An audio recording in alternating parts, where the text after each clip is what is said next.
At my father's retirement celebration, he abruptly pushed me away from the VIP seating area, declaring that the spot was reserved for his real daughter. I tumbled to the floor before a crowd of hundreds, utterly stunned and utterly shamed. Just as I began to rise and depart, my husband stood. He gestured directly at my father, and what he uttered next silenced the entire ballroom. But before I share more, tell me in the comments below where you are currently watching from. Please like and subscribe if you've ever had to confront toxic family members who underestimated you. My name is Caroline, and I'm 33 years old. I'm a forensic accountant specializing in corporate financial fraud. My days are spent tracing hidden funds, exposing falsehoods, and dismantling fabricated enterprises. As a professional, detecting deception from a distance is second nature to me. I can examine balance sheets and see the truths that people have desperately tried to conceal. Yet, the most significant fabricated enterprise I've ever had to dismantle was my own. For years, I overlooked glaring red flags in my personal life simply to maintain harmony. Everything culminated last Saturday night at the Oak Ridge Country Club. The grand ballroom was adorned with crystal chandeliers and imported white roses. My father, Thomas, was marking his retirement as CEO of Apex Logistics. Over 300 guests were in attendance, including board members, politicians, wealthy socialites, and influential figures within our city's elite circles. My mother, Brenda, had dedicated 6 months and a considerable fortune to orchestrate this event, aiming to present it as the ultimate achievement for a perfect patriarch. My husband, David, a corporate attorney adept at navigating these high society arenas, and I arrived, impeccably dressed, playing the role of the supportive daughter and son-in-law. However, beneath the designer attire and pleasantries, I was acutely aware of my true position within the family, the scapegoat, the one who was never quite deemed sufficient. I was the one burdened with substantial student loans for my education, while my younger sister, Stephanie, received new luxury vehicles and designer wardrobes merely for existing. The evening proceeded seamlessly until dinner was announced. David and I moved towards the front of the room, heading for the large round table designated for the VIP family with a gold-plated sign. I pulled out a chair, smoothed my dress, and began to sit. Suddenly, a heavy hand landed on the back of my chair and yanked it backward with force, throwing me off balance. My heels skidded on the polished marble and I crashed heavily to the ground. The loud thud reverberated through the hushed ballroom. Hundreds of heads turned in our direction. The ambient music seemed to recede, and conversations ceased instantly. I looked up, shocked and mortified, to see my father standing over me, his face contorted in a scowl of pure contempt. "Get out," he hissed, his voice loud enough for the nearby tables to hear clearly. "That seat is for my real daughter." I remained on the cold marble, humiliation burning my cheeks as a hot flush spread across my face.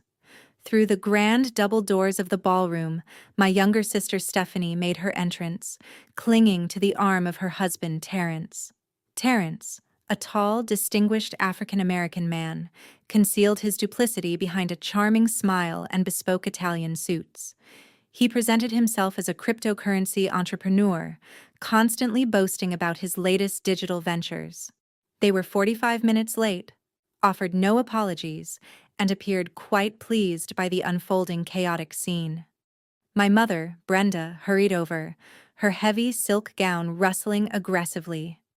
Instead of helping me up, she grabbed my arm, squeezing it tightly, her manicured nails digging painfully into my bare skin. "Caroline, stop making a scene," she whispered fiercely, her artificial smile firmly in place for the observing guests. "Go sit at the overflow table in the back corner near the kitchen doors. Do not embarrass your father on his important night." Stephanie and Terrence finally reached the table. Stephanie looked down at me, letting out a soft, mocking laugh that ignited my fury. Honestly, Caroline, you should know better by now, she sneered, adjusting her sizable diamond necklace. Daddy wants the people who actually contribute to the family legacy seated at the main table.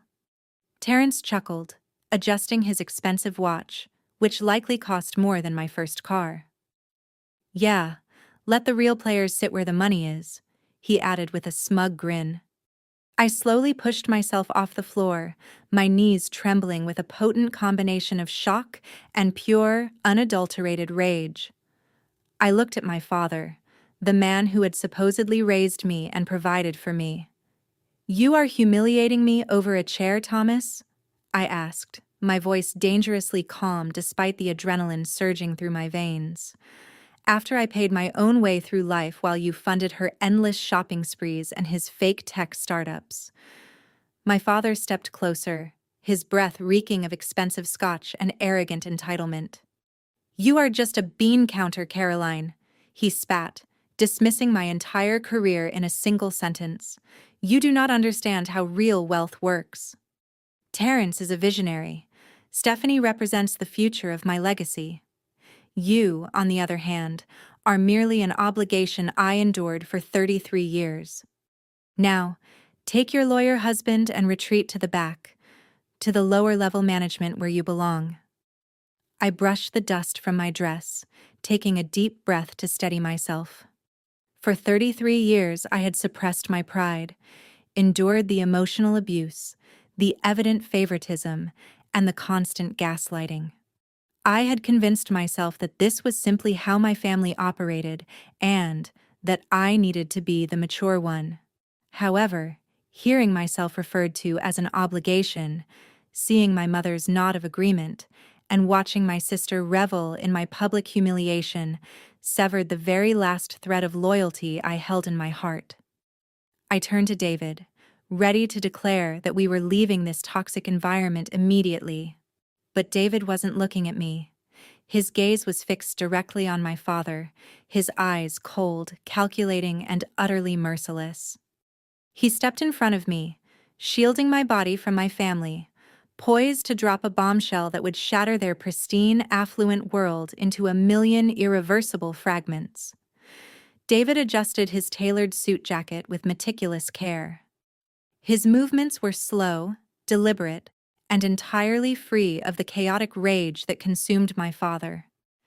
He reached out and gently brushed an invisible speck of dust from my shoulder, a silent gesture of protection and solidarity. Then, he redirected his full attention to my father. David did not raise his voice. He had no need to shout to command every ear in the room.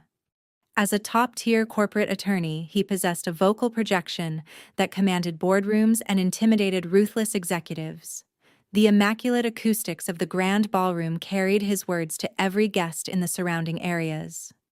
The real daughter, David repeated.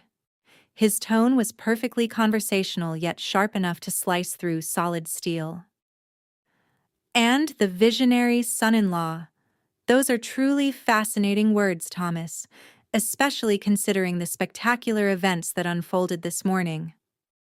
My father puffed out his chest, his face flushing an angry, dangerous shade of purple. Watch your tone with me, boy, he growled, pointing a thick finger at David. You are in my club. You are drinking my expensive champagne. You are a guest at my table, and you are spending money that is no longer yours. David retorted instantly, his voice resonating with absolute authority. A collective gasp rippled through the nearby tables. The clinking of expensive silverware ceased entirely. Even the professional waitstaff froze mid-motion, trays laden with caviar and champagne in hand. The city's high society elite practically held their breath, eager to witness the scandal unfolding before them. Terrence scoffed, but the confident smile on his face faltered for a split second. Man, you don't know what you're talking about, he declared, puffing out his chest in his custom suit. I just closed a massive cryptocurrency syndicate deal. My digital portfolio is untouchable. You're just trying to ruin the vibe because your wife can't handle being second best. David took a step closer to the VIP table, placing his hands flat on the pristine white tablecloth. He leaned forward, locking eyes directly with Terrence. Your portfolio is a fragile house of cards built on wire fraud, offshore shell companies, and blatant lies, David stated. And as of 8 o'clock this morning, it officially collapsed. You filed for Chapter 11 bankruptcy in federal court, hoping to conceal the devastating losses from your investors and your gullible father-in-law. But you overlooked one crucial detail, Terrence. My law firm represents the primary creditors you defrauded. We've been tracking your fabricated empire for weeks. Terrence swallowed hard. The smug arrogance drained from his handsome face, replaced by a sudden ashen pallor. A bead of sweat formed on his forehead. He shifted his weight nervously, glancing toward the heavy wooden exit doors at the back of the ballroom. Stephanie slammed her manicured hand on the table, rattling the crystal water glasses. "David, shut your mouth," she shrieked, her voice ascending into a hysterical whine. "You're just jealous because Terrence bought me a brand new Porsche yesterday, while Caroline drives a sensible sedan. You're a pathetic liar making up stories to ruin my night." David didn't even glance at my sister. He maintained his lethal, predatory gaze fixed entirely on my father, who was now gripping the edge of the table with white knuckles. "Thomas," David said, his voice dropping to a dangerous register. "You just shoved my wife to make room for a man who systematically drained your entire retirement fund to cover his catastrophic crypto margins. You gave him full power of attorney and access to your accounts last month because you believed he was a financial genius. You handed him the keys to your entire life savings."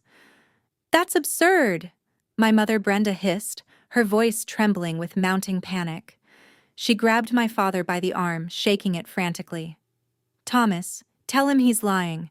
Tell everyone this is just a jealous, bitter man trying to ruin your perfect retirement party." But Thomas couldn't speak.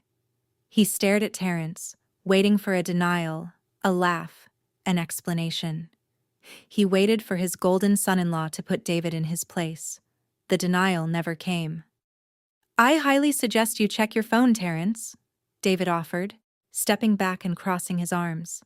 "Because exactly 20 minutes ago, the Securities and Exchange Commission executed an emergency freeze on all of your personal and business assets.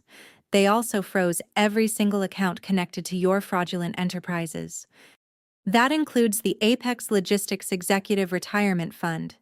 Your money is gone, Thomas. All of it.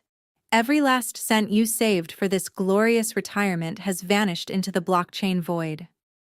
The silence in the ballroom was absolute and suffocating. You could hear a pin drop on the carpet. Then, a sudden, sharp buzzing sound broke the heavy tension. It was Terrence's phone vibrating aggressively on the table. The screen lit up with frantic notifications, urgent alerts from his bank, desperate messages from his panicked lawyers, warning emails from his brokerage accounts. Terrence snatched the phone with violently shaking hands. He stared at the bright screen, his eyes widening in pure, unadulterated terror. He tapped the glass frantically, desperately refreshing his banking app, hoping for a different outcome. The digital balance displayed the brutal, inescapable reality. 0. Account frozen by federal mandate. "Terrence," Stephanie asked, her voice shrinking into a frightened, confused whisper. "Babe, tell them it's a mistake. Show them the bank accounts. Tell Daddy that his money is safe." Terrence looked at his wife, then at my father, whose face had turned a sickening, terrifying shade of gray. Terrence didn't utter a single word to comfort them. He shoved the phone deep into his pocket, knocked his heavy dining chair backward, and turned away. Without a backward glance at his weeping wife or his ruined father-in-law, he bolted toward the grand double doors, aggressively pushing past the bewildered waitstaff and fleeing the country club like a common coward. "Terrence, wait for me!" Stephanie screamed, scrambling awkwardly out of her chair. Her expensive heels caught on the thick carpet as she tripped over the hem of her designer gown, chasing blindly after her husband and abandoning her devastated parents at the VIP table. The elite guests of the Oak Ridge Country Club immediately erupted into a cacophony of chaotic whispers. Cell phones were retrieved from evening bags. Wealthy investors were already texting their brokers, gossiping viciously about the legendary downfall of Thomas. The perfect, flawless facade my mother had spent a lifetime cultivating had been utterly demolished in mere seconds. My mother collapsed heavily into her chair, pressing trembling hands to her face. She sobbed uncontrollably, looking around the room to see pity, shock, and undisguised mockery in the eyes of her wealthy friends. She had always valued her social standing above her own daughter, and now she watched that status burn to the ground. My father stood frozen, staring blankly at the empty space where his supposedly visionary son-in-law had been seated. His chest heaved as he struggled to comprehend the crushing magnitude of his financial and social ruin. The man who had prioritized his public image above his own flesh and blood now had absolutely nothing left but public humiliation and an empty bank account. As a forensic accountant, I had spent my entire career tracking stolen money and watching fraudsters face justice. But I had never witnessed a takedown quite as poetic and perfectly executed as the one my husband had just delivered. It was surgical, precise, and devastatingly effective. David turned away from the shattered remnants of my family and walked back to my side. He gently wrapped his strong arm around my waist, supporting me with genuine, unconditional love and respect. He looked at my father one last time, his expression completely devoid of sympathy. "Enjoy the retirement cake, Thomas," David said, his voice dripping with icy satisfaction. "I hear the SEC serves excellent prison food." I held my head high, feeling a profound, overwhelming sense of liberation wash over me. For the first time in my 33 years of life, I didn't feel like the family disappointment. I felt like the only winner in the room. David and I turned our backs on the chaos, the vicious whispers, and the broken pieces of my toxic family.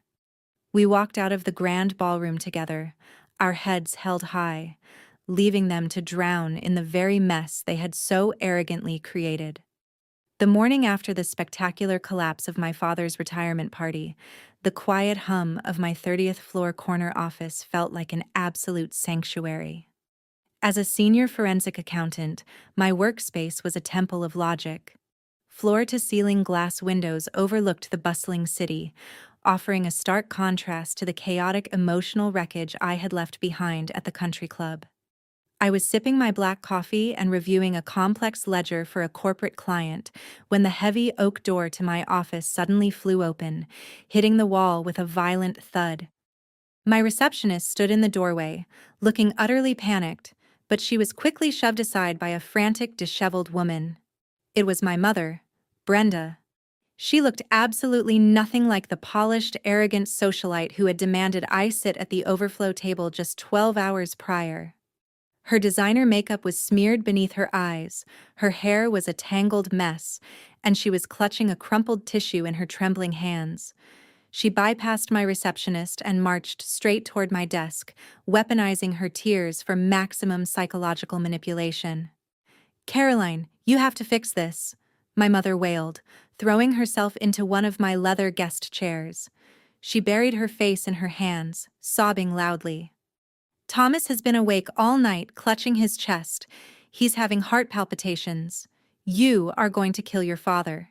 You have to call David right now and tell him to drop this ridiculous investigation." I did not flinch. I did not offer her a tissue.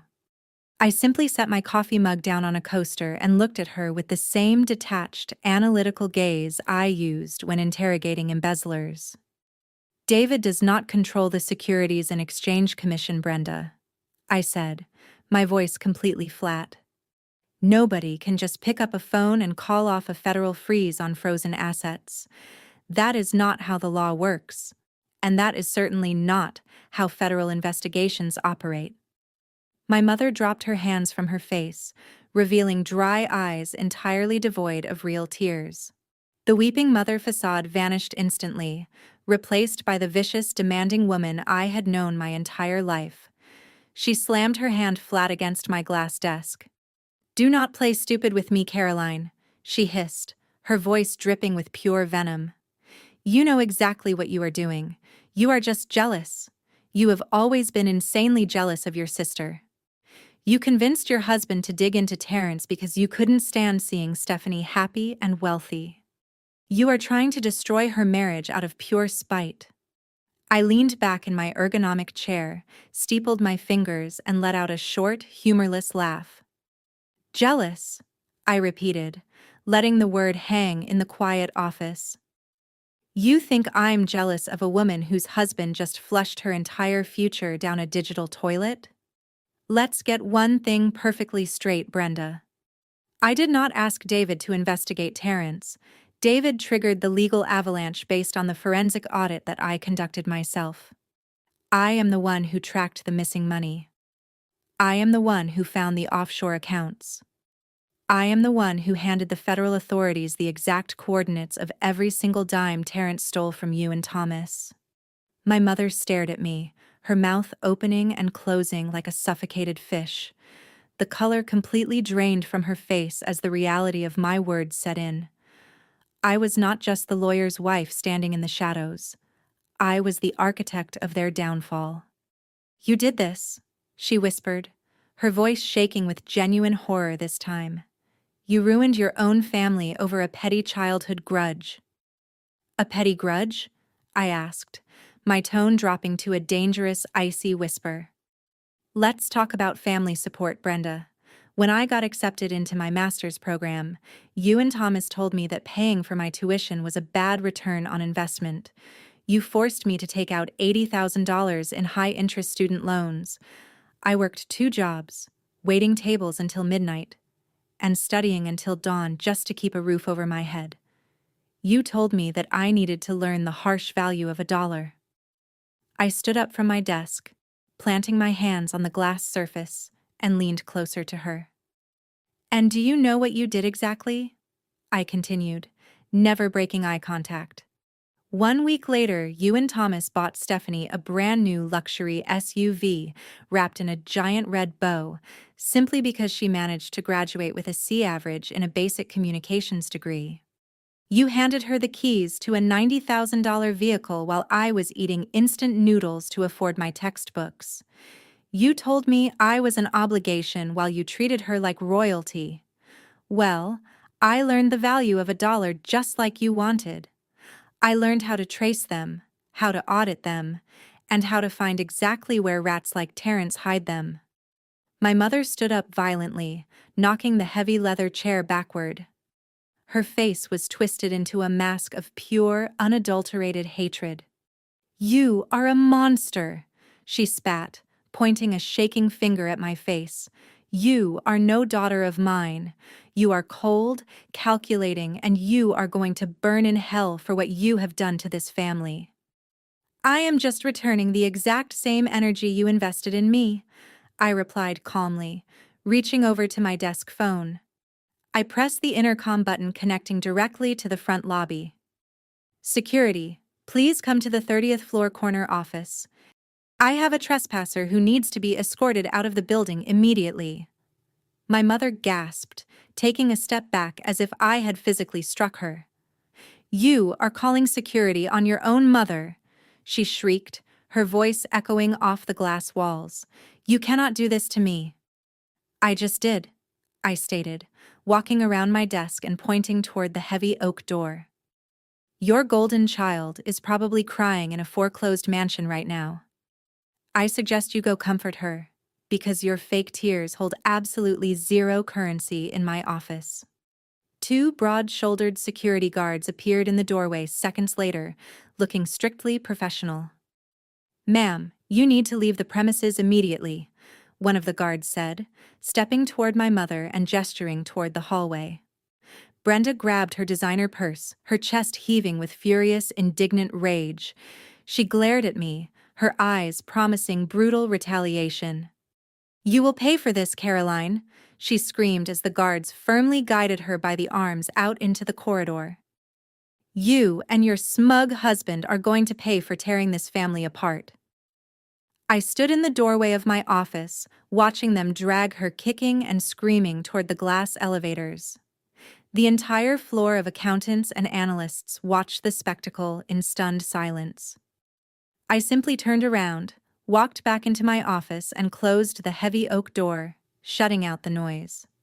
I sat back down at my desk, picked up my black coffee, and reopened my client ledger. I knew my mother and sister wouldn't go down without a dirty fight, but I was ready for whatever pathetic retaliation they had planned. The rest of the workday passed with a strange quietness. I finalized the corporate audits, leaving the office long after the sun dipped below the city skyline. Driving my sleek sedan back to our upscale gated community, I let the silence of the car wash over me. I had expected a barrage of angry text messages from Stephanie, or perhaps another threatening voicemail from Thomas. Instead, my phone remained completely silent. That should have been my first warning. Toxic people do not retreat gracefully.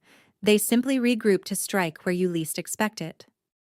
They gather their wounded pride and look for the most painful way to exact their petty revenge. I pulled into the pristine driveway of our modern architectural home. The motion sensor lights flicked on, illuminating the manicured landscaping and the massive oak doors of our entrance. Everything looked perfectly normal until I stepped out of the car. My heels crunched on something hard and sharp scattered across the paved walkway. I looked down and saw jagged pieces of shattered tempered glass sparkling under the bright security lights. My heart rate spiked instantly. I dropped my leather briefcase and ran toward the front entrance. The massive custom glass door leading into our formal living room had been completely smashed in. The heavy frame hung off its hinges, battered by a blunt, heavy instrument. I stepped carefully through the wreckage. The cold evening air was blowing through the gaping hole in my sanctuary. The violation of my private space felt heavy and suffocating. I reached for the light switch on the wall. The moment the bright recessed lighting flooded the room, the breath was violently knocked out of my lungs. There, on my immaculate white gallery wall, was a massive, jagged message sprayed in dripping neon red paint. It read, "Family Traitor," in enormous letters. The toxic fumes of aerosol paint still hung heavily in the air, mixing with the metallic scent of broken glass and the cold wind. They had not just breached my home. They had violated my safe space. The psychological warfare had officially escalated into unhinged physical terror. They wanted me to feel vulnerable. They wanted me to know that their petty rage could reach me even behind locked doors. They wanted to prove that they could touch me, no matter how much money I made or how far I distanced myself from their toxic grasp. I stood in the center of the ruined living room, my fists clenched so tightly my nails dug into my palms. I did not cry. I did not scream. I pulled out my phone and dialed my husband. David answered on the first ring. His voice was smooth and calm, indicating he was still at his downtown law firm wrapping up a corporate brief. "David," I said, my voice dropping to a low, steady register. "You need to come home immediately. Do not ask questions. Just get here as fast as you can." It took David exactly 18 minutes to pull his sports car into the driveway. I heard the tires screech against the pavement before his heavy footsteps rushed toward the shattered entryway. When he stepped through the broken frame, his eyes swept over the absolute destruction. He looked at the shattered glass covering our expensive Persian rugs, and then his gaze locked onto the glowing red letters defacing our wall. David did not panic. He did not ask if I was okay, because he could see the cold, calculated fury radiating from my posture. Instead, his handsome face hardened into a mask of absolute lethal focus. He unbuttoned his tailored suit jacket, removed his silk tie, and tossed them onto an unharmed armchair. He pulled out his phone, dialing a number with rapid precision. "Send a patrol unit to my residence immediately," he commanded into the receiver, his tone leaving zero room for debate. We have a felony breaking and entering with extensive property damage. Yes, I will hold for the dispatcher. He lowered the phone slightly, looking at me from across the ruined room. Brenda or Stephanie? He asked, his voice completely devoid of any emotion. Brenda promised I would pay for humiliating her in my office today, I replied, staring at the dripping red paint.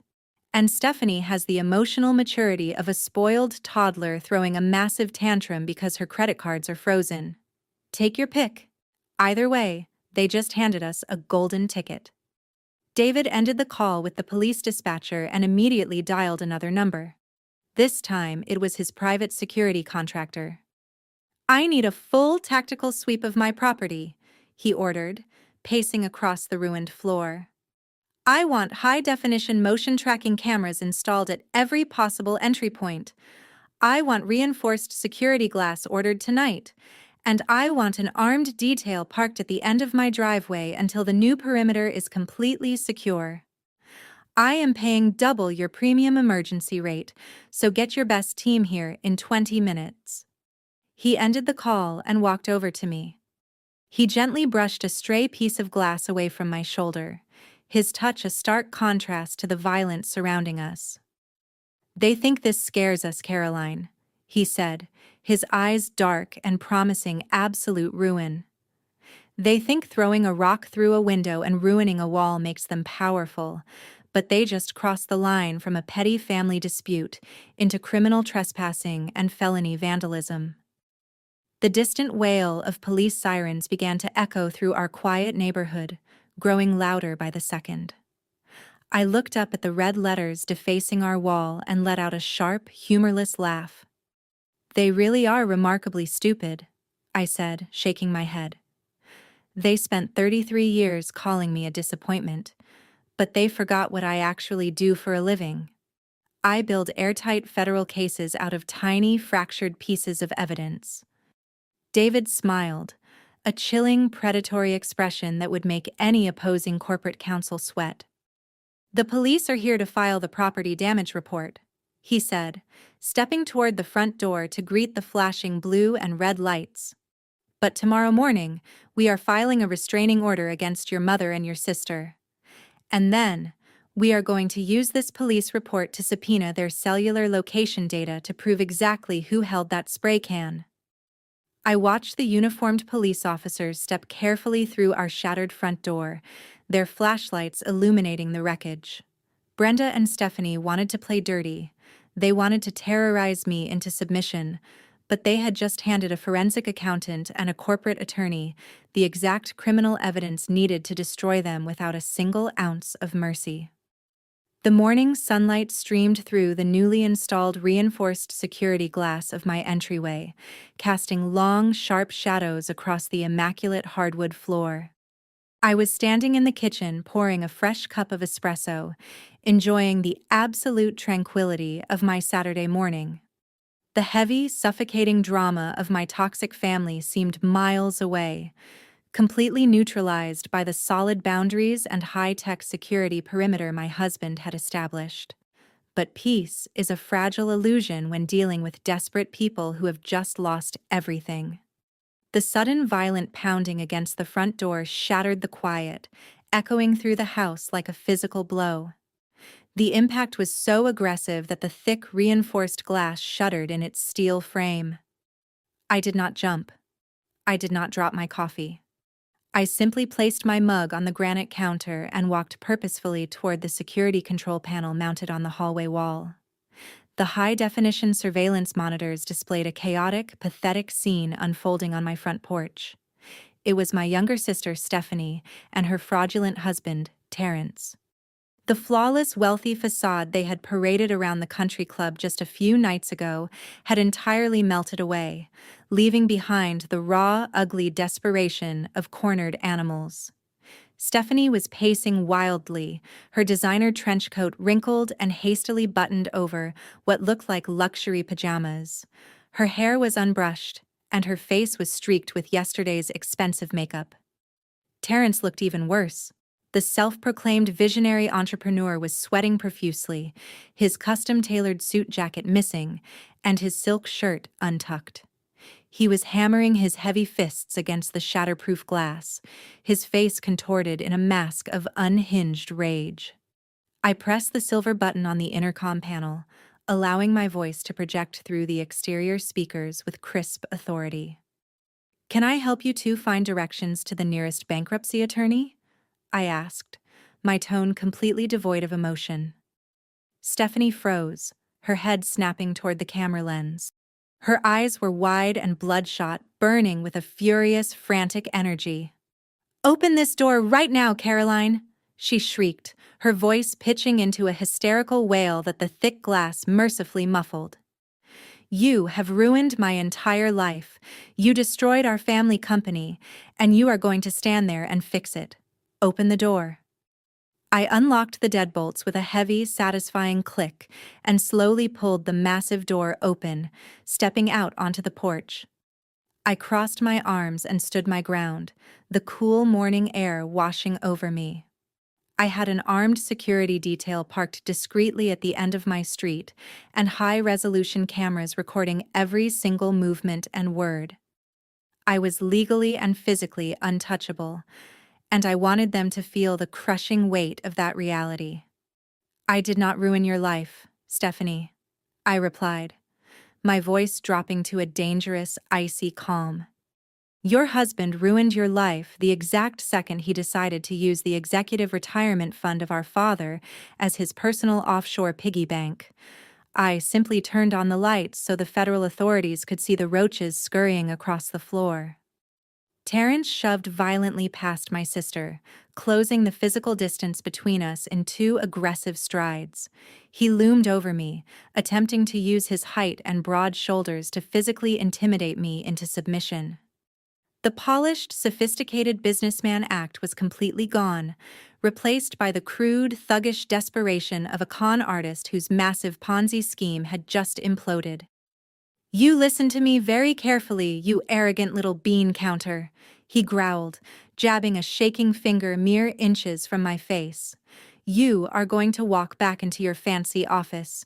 You are going to log into whatever federal portal you use to submit that report.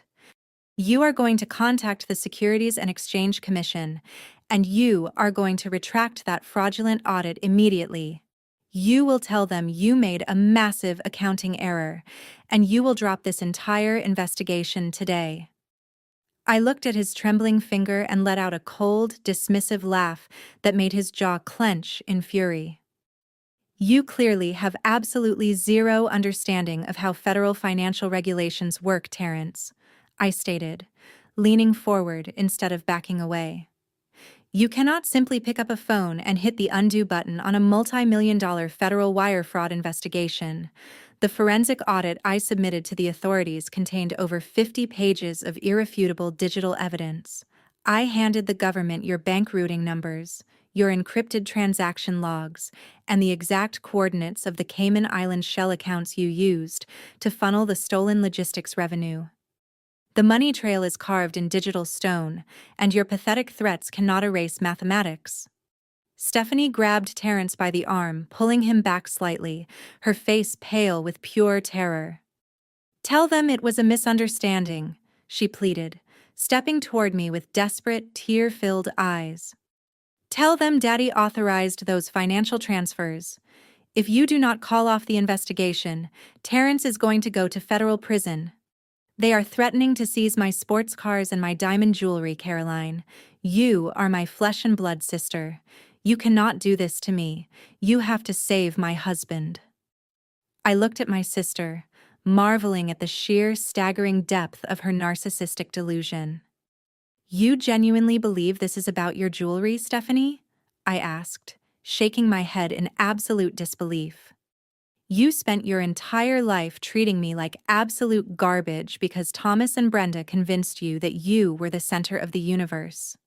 You stood by and laughed while they humiliated me.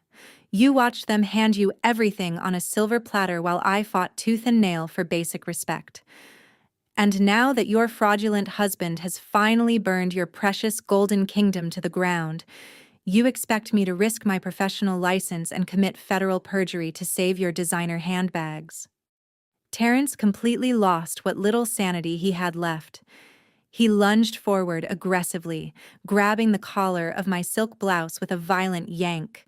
His eyes were wide and erratic, a dangerous mixture of panic and rage. "You are going to fix this," he roared, spit flying from his mouth as he tightened his grip. "I am not going down for this. I will burn your entire life to ashes before I let you put me in a federal cage. You will call the authorities, or I swear to God I will make sure you never breathe a word of this again." I did not scream. I did not struggle against his grip. I simply stared into his panicked eyes, completely unfazed by his pathetic attempt at physical violence. I knew exactly what was about to happen next. I knew that laying a hand on me, on my own property, in front of high-definition security cameras, was the absolute worst and final mistake Terrence would ever make in his miserable life. The heavy, rapid footsteps thundering down the hallway behind me confirmed my exact thoughts. A heavy hand clamped down onto Terrence's wrist with the crushing force of a steel vise. The grip was so sudden and violently precise that Terrence immediately gasped, releasing his hold on my silk blouse. He stumbled backward, his expensive leather shoes slipping awkwardly on the pristine porch. I did not even flinch. I simply smoothed the wrinkled collar of my shirt and watched as my husband stepped squarely between me and the man who had just assaulted me. David did not raise his fists. He did not yell or strike Terrence, even though the raw fury radiating from his rigid posture suggested he could easily break the man in half. David was a top-tier corporate attorney, and he fought his battles using weapons far more destructive than physical violence. He adjusted his custom-tailored suit jacket, his eyes locking onto Terrence with a cold, predatory calmness that was absolutely terrifying to witness. "Take exactly one step back from my wife," David instructed, his voice dropping to a lethal quiet register that echoed perfectly in the crisp morning air. "If you ever dare to lay a single finger on her again, I will not just ensure you rot in federal prison. I will make sure the prosecuting attorneys bury you so deeply under civil litigation that your great-grandchildren will be paying off your legal fees." Terrence puffed up his chest, attempting to mask his visible terror with a pathetic display of bravado. "You cannot talk to me like that," he sneered, wiping the heavy sweat from his forehead. "I am an entrepreneur. I have legal rights. You and your wife are fabricating fake audits to steal my company." David let out a sharp, humorless laugh that cut through the tension like a razor. "Your company?" he echoed, shaking his head in sheer disbelief. "Let us talk about your company, Terrence. Let us talk about Zenith Digital Innovations. Specifically, let us talk about the offshore shell corporation you registered in the Cayman Islands under the routing number ending in 4729. Terrence froze completely. All the aggressive posturing vanished from his body in an instant. The color drained from his face, leaving him looking physically sick. Stephanie, who had been standing behind him clutching her designer coat, stopped her frantic pacing. She looked at David, her bloodshot eyes widening in confusion. "I know exactly how you structured the wire fraud," David continued, stepping closer to Terrence and dominating the physical space. "You used a cryptocurrency tumbling service to obscure the funds you siphoned from the Apex Logistics Executive Retirement Account. You disguised the stolen capital as digital asset acquisitions. Then you routed exactly $4.5 million through 3 separate dummy corporations before depositing the cash into the Cayman account." Title 18, United States Code, Section 1343, Wire Fraud.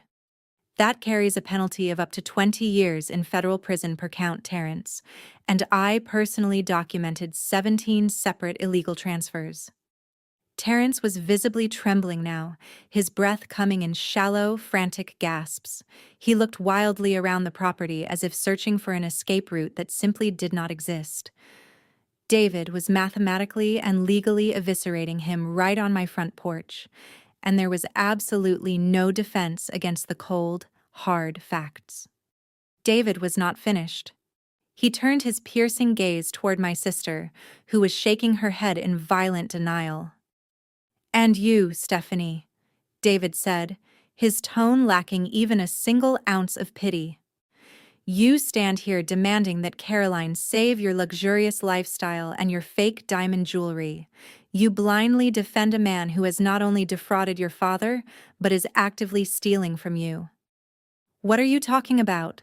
Stephanie demanded, her voice cracking with rising panic. She grabbed Terrence by the arm. "Tell him to stop lying, Terrence. Tell him he is making this up. Check your exclusive American Express Black Card statement." "Stephanie," David instructed, his words striking like physical blows, "paying for secure server hosting for his tech startup. Take a very close look at the $200,000 transaction executed last Tuesday afternoon. Terrence did not buy servers. He authorized a massive wire transfer for a down payment on a luxury oceanfront property in Boca Raton," David continued.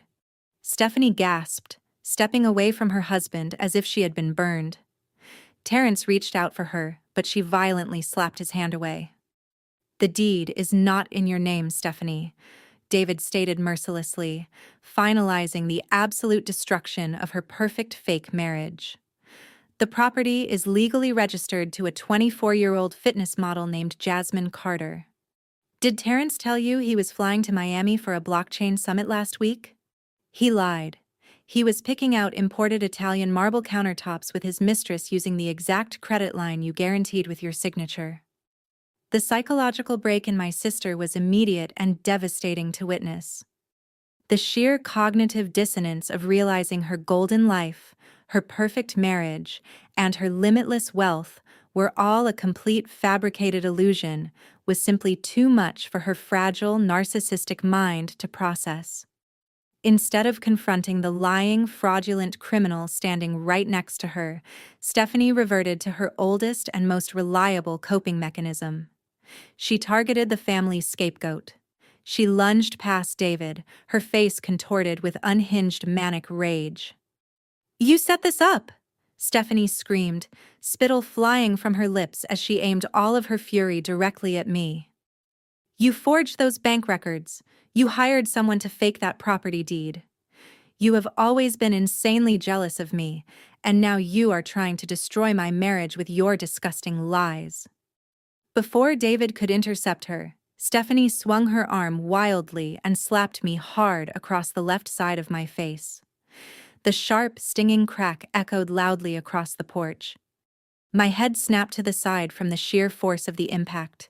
David moved instantly, stepping between us and gripping Stephanie by the wrist, pushing her back with stern, unyielding authority. I did not fall. I did not cry. I slowly turned my face back to look at my sister, tasting a faint trace of copper in my mouth. I smiled a cold, empty expression that made her step backward in sudden fear. "That is felony assault, Stephanie," I said, my voice dangerously calm. "And it is the very last time you will ever lay a hand on me for the rest of your miserable life." Right on cue, the synchronized wail of heavy sirens pierced the quiet morning air. A fleet of vehicles turned aggressively onto our private street. Red and blue emergency lights flashed brilliantly against the shattered glass and ruined facade of my home. 2 unmarked black SUVs and 3 local police cruisers pulled up directly to the curb, blocking the driveway entirely.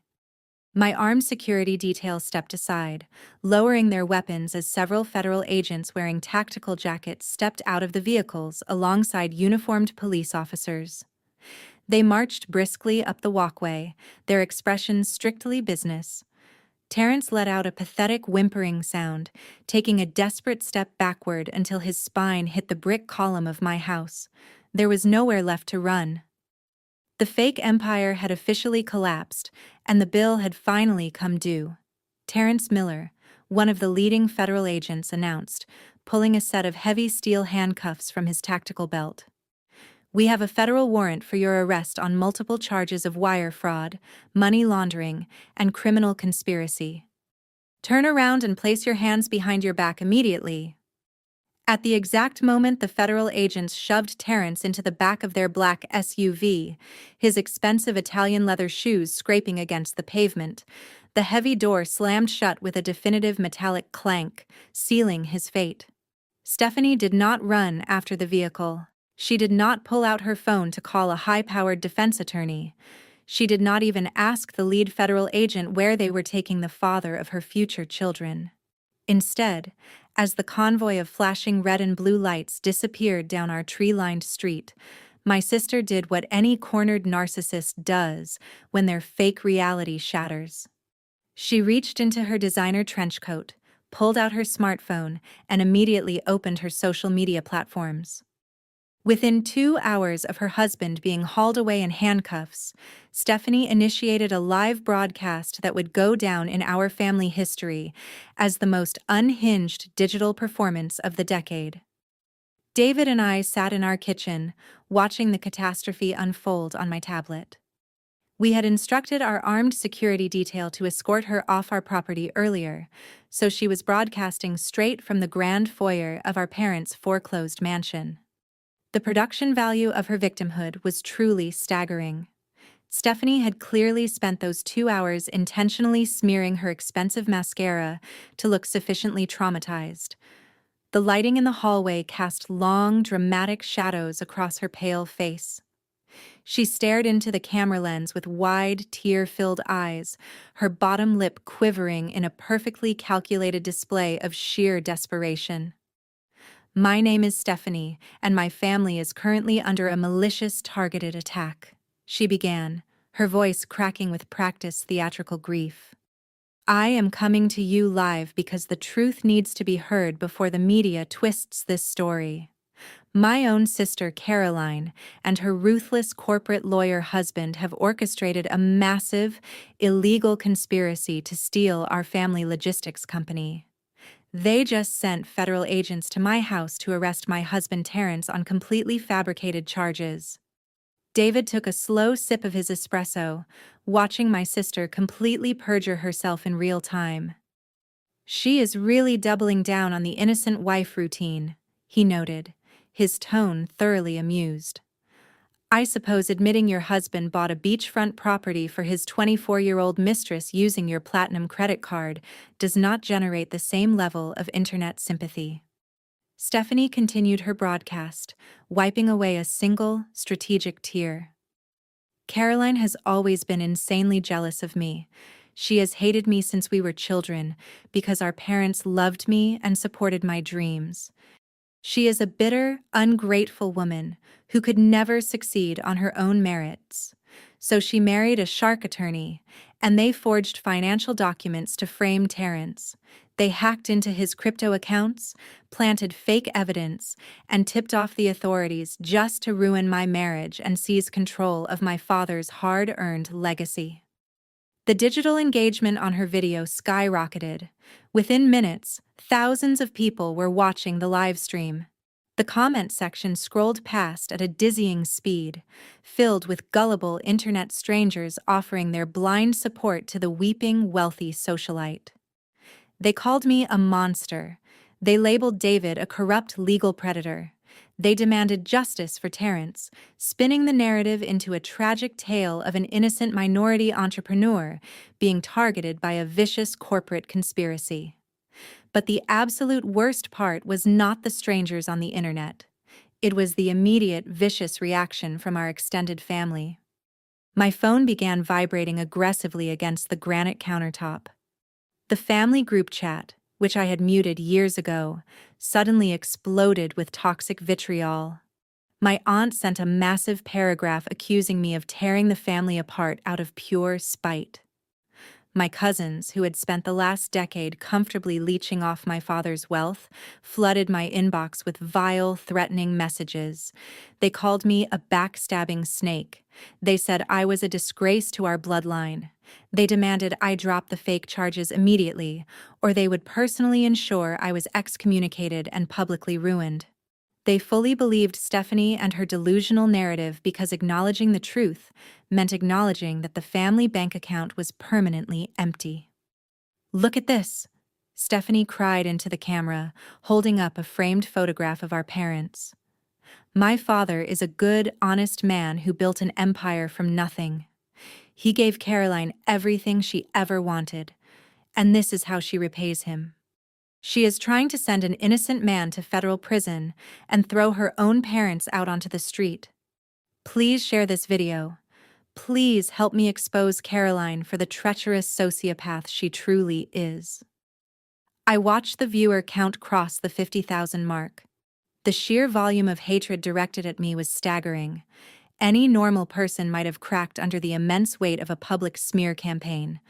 They might have issued a frantic public statement or locked their social media accounts in terror. I simply picked up my phone and disabled all incoming notifications with one tap of my finger. "Are you quite all right?" David asked, observing my completely calm demeanor. He reached across the kitchen island, resting his hand over mine. "The public defamation is actionable, Caroline. We can bury her under a civil suit for slander before the sun sets." I shook my head, offering my husband a cold, sharp smile. "I am perfectly fine, David. In fact, I have never felt better." Stephanie just broadcast her entire defamatory narrative to a massive public audience. She just accused a licensed corporate attorney of fabricating federal evidence, and she just claimed a forensic accountant forged audited financial records. She gave us the rope, and now she is tying it securely around her own neck. I slid the tablet away, closing the live video right as Stephanie began begging her followers to donate to a legal defense fund she had just set up for Terrence. She was crowdsourcing her delusion, relying on the kindness of strangers to fund a criminal defense for a man who had already drained millions. "We are not going to argue with a crying woman on the internet, David," I stated, standing up from the kitchen stool. "We are going to respond the only way professionals do. We are going to hit them with a mountain of irrefutable paper. I need you to draft the most aggressive cease and desist order your firm has ever produced. And while you do that, I am going to the secure storage facility downtown to pull the original historical incorporation documents for Apex Logistics. If Stephanie wants to talk to the world about who truly owns our father's legacy, then it is finally time we show everyone exactly who built this empire." David hit the send button on his laptop with a sharp, definitive click. We did not just mail a standard cease and desist letter. That would be entirely too polite for the sheer magnitude of slander my sister had just broadcasted to the digital world. Instead, David utilized his firm's legal server to blast a comprehensive litigation hold and defamation warning to every single member of our extended family. He did not stop there. He copied the board of directors at Apex Logistics, the country club management, and every major socialite who had commented on Stephanie's live video. Attached to this aggressive legal warning was a neatly organized digital portfolio containing the absolute, undeniable truth. It included the federal Chapter 11 bankruptcy filing Terrence submitted yesterday morning. It contained the exact court order from the Securities and Exchange Commission freezing the accounts. And as the ultimate killing blow, David attached the redacted American Express statement showing the $200,000 down payment Terrence made for his 24-year-old mistress. The effect was instantaneous and completely devastating. My phone, which had been vibrating off the granite counter with toxic abuse from my extended relatives, suddenly went dead silent. My cousin Bradley, who had just sent me a massive paragraph threatening to ruin my career, attempted to unsend his message. The furious typing in the family group chat ceased completely. You cannot argue with federal court documents, and you certainly cannot maintain a wealthy victim narrative when a top-tier corporate attorney provides receipts of your husband buying a beachfront condo for another woman. Stephanie deleted her live video exactly 4 minutes after David sent the email. But the internet is forever, and the damage to her flawless socialite reputation was permanently sealed. While David managed the legal fallout, I grabbed my keys and drove my sedan to the highly secured underground storage facility in the financial district. This was where the oldest physical records of Apex Logistics were kept, far away from the digitized corporate servers. My father, Thomas, had always aggressively guarded these archives. He claimed it was standard protocol to protect his proprietary business strategies from corporate espionage. As a senior forensic accountant, I knew better. When a CEO hides paper files from 30 years ago, they are not protecting business secrets. They are hiding the original sin of their entire empire. The air in the climate-controlled storage unit was stale and smelled of aging paper and metallic dust. I bypassed the recent fiscal year cabinets and walked straight to the back of the concrete room. I found a stack of heavy cardboard banker boxes labeled with the incorporation dates from the early 90s. Thomas had built his entire identity around the narrative of being a self-made man. He constantly bragged at expensive charity dinners about how he built Apex Logistics from a single delivery truck into a multi-million-dollar supply chain titan. He used that fake origin story to demand absolute loyalty and obedience from everyone in our family. I hauled a heavy box onto the metal viewing table and snapped the lid off. I sifted through dozens of yellowing tax returns and outdated vendor contracts. My manicured fingers flipped past irrelevant ledgers until I hit a thick manila folder buried at the very bottom. The label simply read, "Original Operating Agreement and Share Issuance." I opened the folder, spreading the crisp, aged documents out under the harsh fluorescent lights of the storage room. I scanned the first page, tracing the legal jargon regarding the initial capitalization of the corporation. My eyes jumped to the bottom of the page, searching for my father's signature on the founder line. Thomas did not sign the document. His name was nowhere near the primary shareholder designation. My breath caught in my throat. I leaned closer, staring at the bold black ink signature of the majority stakeholder who had invested the foundational millions to launch the company. I recognized the name immediately. It was a name Brenda had aggressively tried to erase from my memory since I was a little girl. It was the name printed on my original birth certificate before Thomas formally adopted me. The founder of Apex Logistics was my biological father. I scrambled to pull out the next stack of papers in the folder. My heart pounded against my ribs with the heavy, rhythmic thud of a massive, undeniable revelation. I found a highly irregular share transfer agreement dated exactly 3 weeks after my biological father died in a tragic aviation accident. The document outlined the transfer of his 90% ownership stake directly into a custodial trust. That trust was specifically designated for my care, my education, and my future inheritance. I kept reading the dense legal text, my forensic accounting training taking over my emotional shock. I traced the money trail through the faded typewritten pages. The structure of the transfer was a masterpiece of corporate theft. Thomas had swooped in and assumed the role of the trust executor. Because my mother Brenda had quickly married him, he gained total legal control over the corporate voting rights. He then systematically diluted the shares belonging to the trust, issuing new equity to himself until he was the undisputed majority owner. He did not build Apex Logistics from the ground up.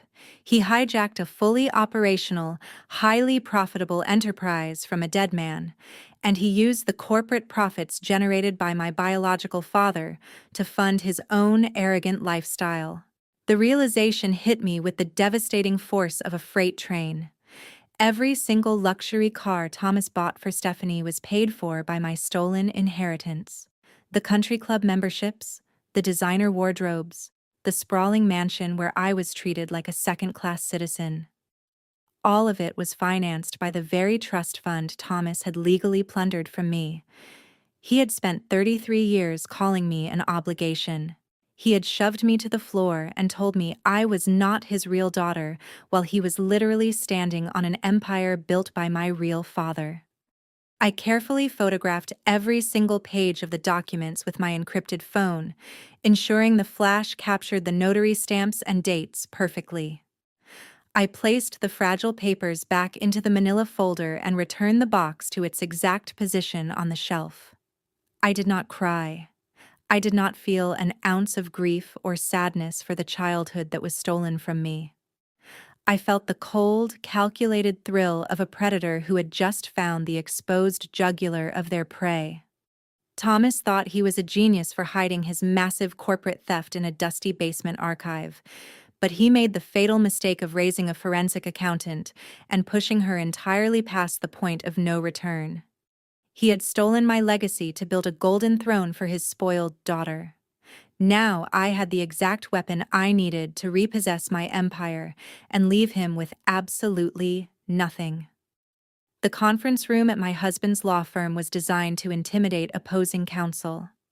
It was a massive space wrapped in floor-to-ceiling glass, offering a panoramic view of the financial district. The long table was carved from a single slab of black walnut, polished to a mirror finish. David and I sat on one side, perfectly composed, while we waited for the elevator doors down the hall to open. We had summoned Thomas and Brenda using a formal legal courier, ensuring they understood this was not a family mediation. This was a corporate execution.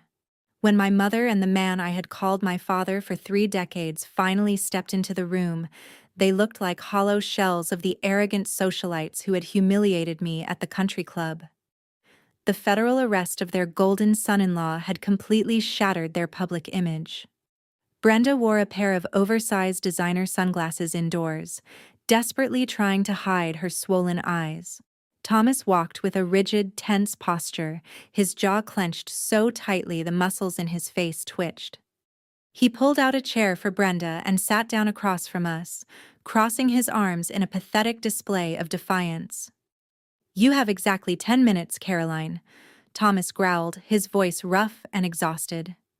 "We are dealing with an absolute nightmare right now. Stephanie is hyperventilating in a hotel room because federal agents are seizing her assets, and the press is parked outside my driveway.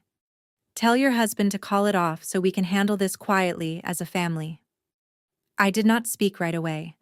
I simply reached into my leather briefcase and pulled out the thick manila folder I had retrieved from the underground storage facility. I placed it squarely in the center of the black walnut table. I slid it forward until it rested exactly halfway between us. "I suggest you open that, Thomas," I said, my voice dead calm. "Because the nightmare you are dealing with right now is nothing compared to the one I am about to unleash on you." Thomas stared at the folder. A brief flash of recognition crossed his eyes, followed instantly by a shadow of genuine panic.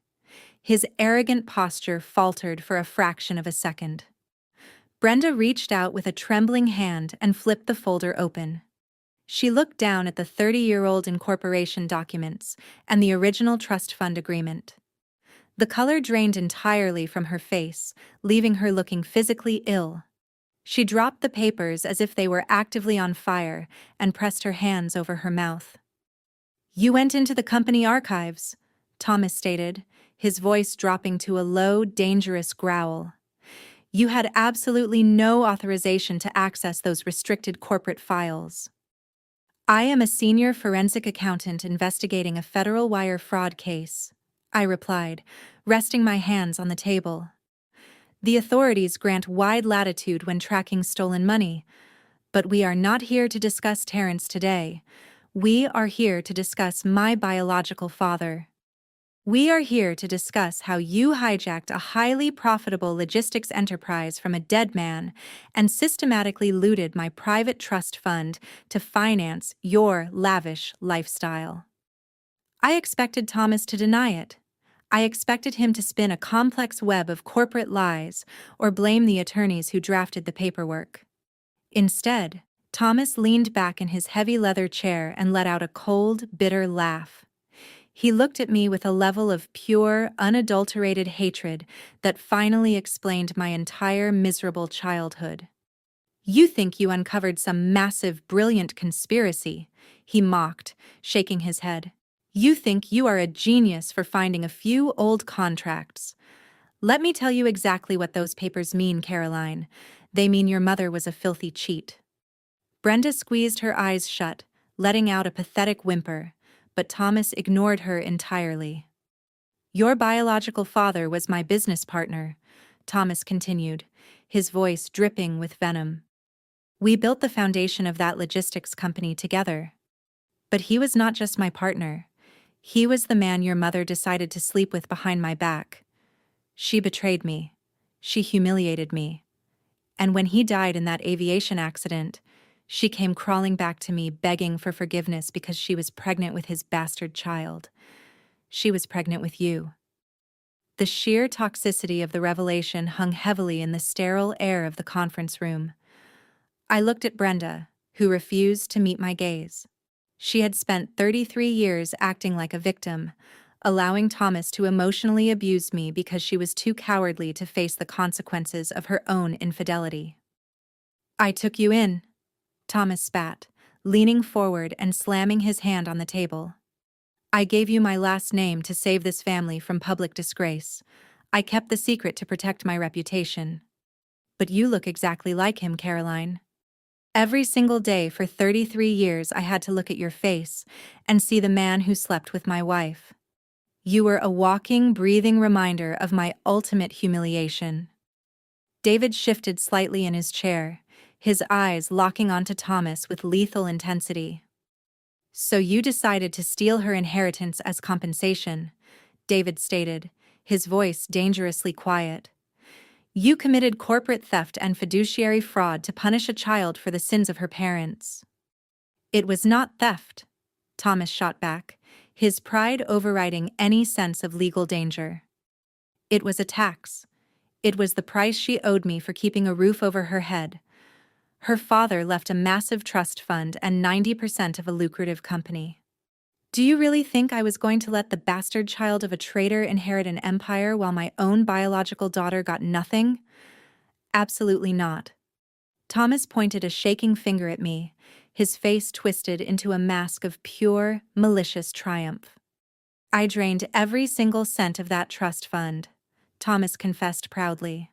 I used your money to buy Stephanie her first car. I used your money to pay for her private schools, her luxury vacations, and her designer clothes.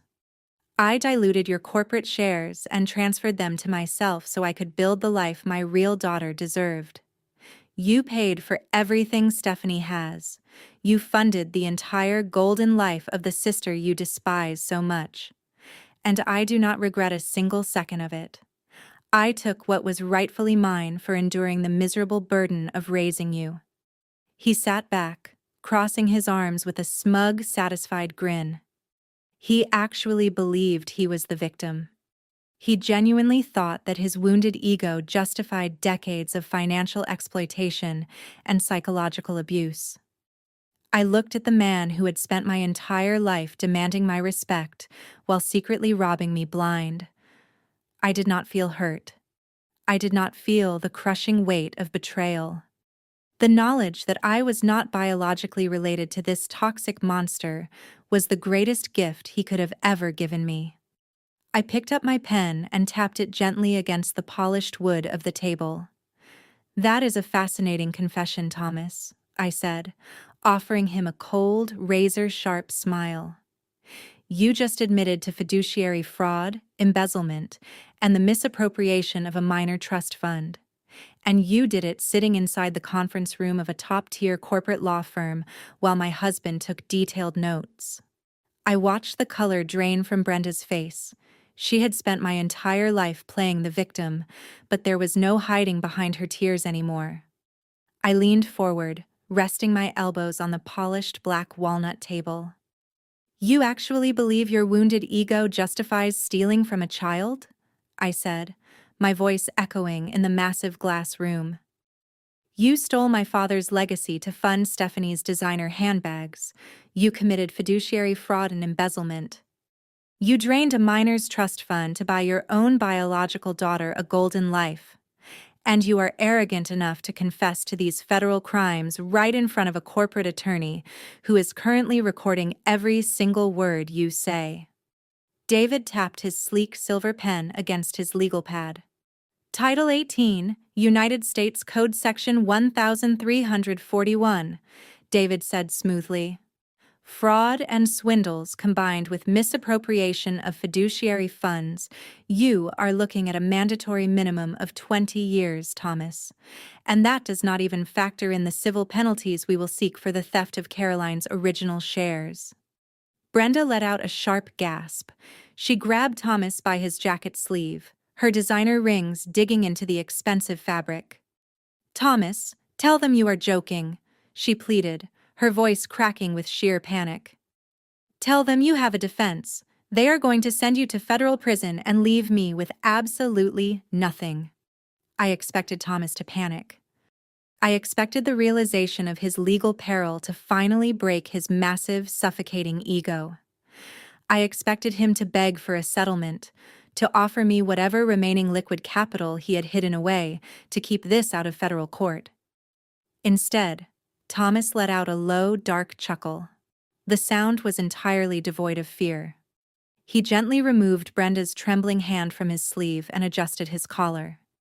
He sat back in the heavy leather chair and looked at David with a chilling, triumphant smirk. You really think you are the smartest guy in the room?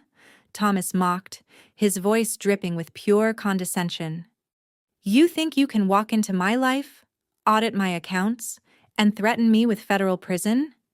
You think I built a multi-million-dollar logistics empire by being careless? I survived 30 years in the most cutthroat industry in this country. I do not leave loose ends. Thomas reached into the inside pocket of his custom-tailored suit. He slowly pulled out a crisp, folded legal document. He placed it deliberately on the table and slid it across the smooth black walnut surface until it stopped right in front of my hands. I knew this day would come, Thomas said, his eyes locking onto mine with absolute malice. I knew that the second you figured out how to read a balance sheet, you would start digging into the family archives. I knew you were too smart and too stubborn to just let the past go. So, I prepared a contingency plan. A perfectly legal, fully ironclad contingency plan. I glanced down at the document. The prominent header at the top of the page sent a chill down my spine. It was a durable power of attorney. It was dated precisely 2 weeks prior. I lifted the substantial parchment, my gaze sweeping over the dense legal text. The document bestowed upon Thomas complete and unfettered authority over all my personal financial assets, encompassing any unvested corporate shares, remaining trust fund assets, and historical equity connected to Apex Logistics. I turned to the final page. There, at the bottom of the signature line, was my name. The signature was impeccable. The curves, the angle, the precise pressure of the pen. It was a flawless, unidentifiable reproduction of my handwriting. Adjacent to it was an authentic certified notary stamp from a senior partner at a major downtown wealth management firm. This is a forgery, I stated, my voice remarkably steady despite my racing heart. I never signed this document. I've never even met this notary. Good luck proving that in court, Thomas sneered, leaning forward with his arms on the table. The notary will testify under oath that you sat directly across from him and signed it willingly. He owes me a significant favor. As far as the legal system is concerned, you granted me total, unlimited control over your financial future exactly 14 days ago. David reached over and took the document from my grasp. His eyes scanned the text, his legal mind swiftly processing the implications of the counterfeit contract. His jaw tightened, but he betrayed no hint of panic. A fake power of attorney doesn't erase 30 years of embezzlement, Thomas interjected. It's merely another felony to add to your indictment, David shot back, his tone sharp and unyielding. It doesn't erase the past, but it utterly demolishes your future. Thomas chuckled, a dark, triumphant sound that reverberated off the glass walls. Because I didn't just keep this paper, David. I used it. I exercised my legal right as Caroline's designated financial representative. Thomas shifted his gaze back to me, his eyes glinting with ruthless, cruel satisfaction. You think you can take Apex Logistics from me? Thomas taunted. You think you can reclaim your dead father's throne? You're too late, Caroline.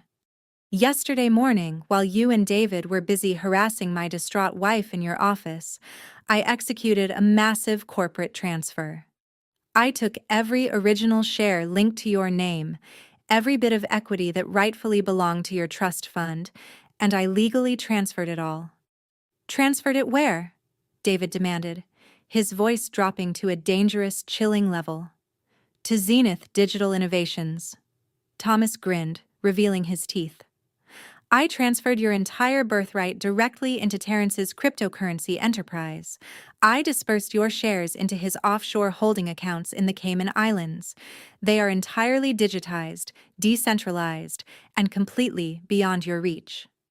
The sheer audacity of the move struck me like a physical blow to the chest. My breath hitched as the devastating reality of the situation rapidly sank in. Thomas hadn't just stolen my company.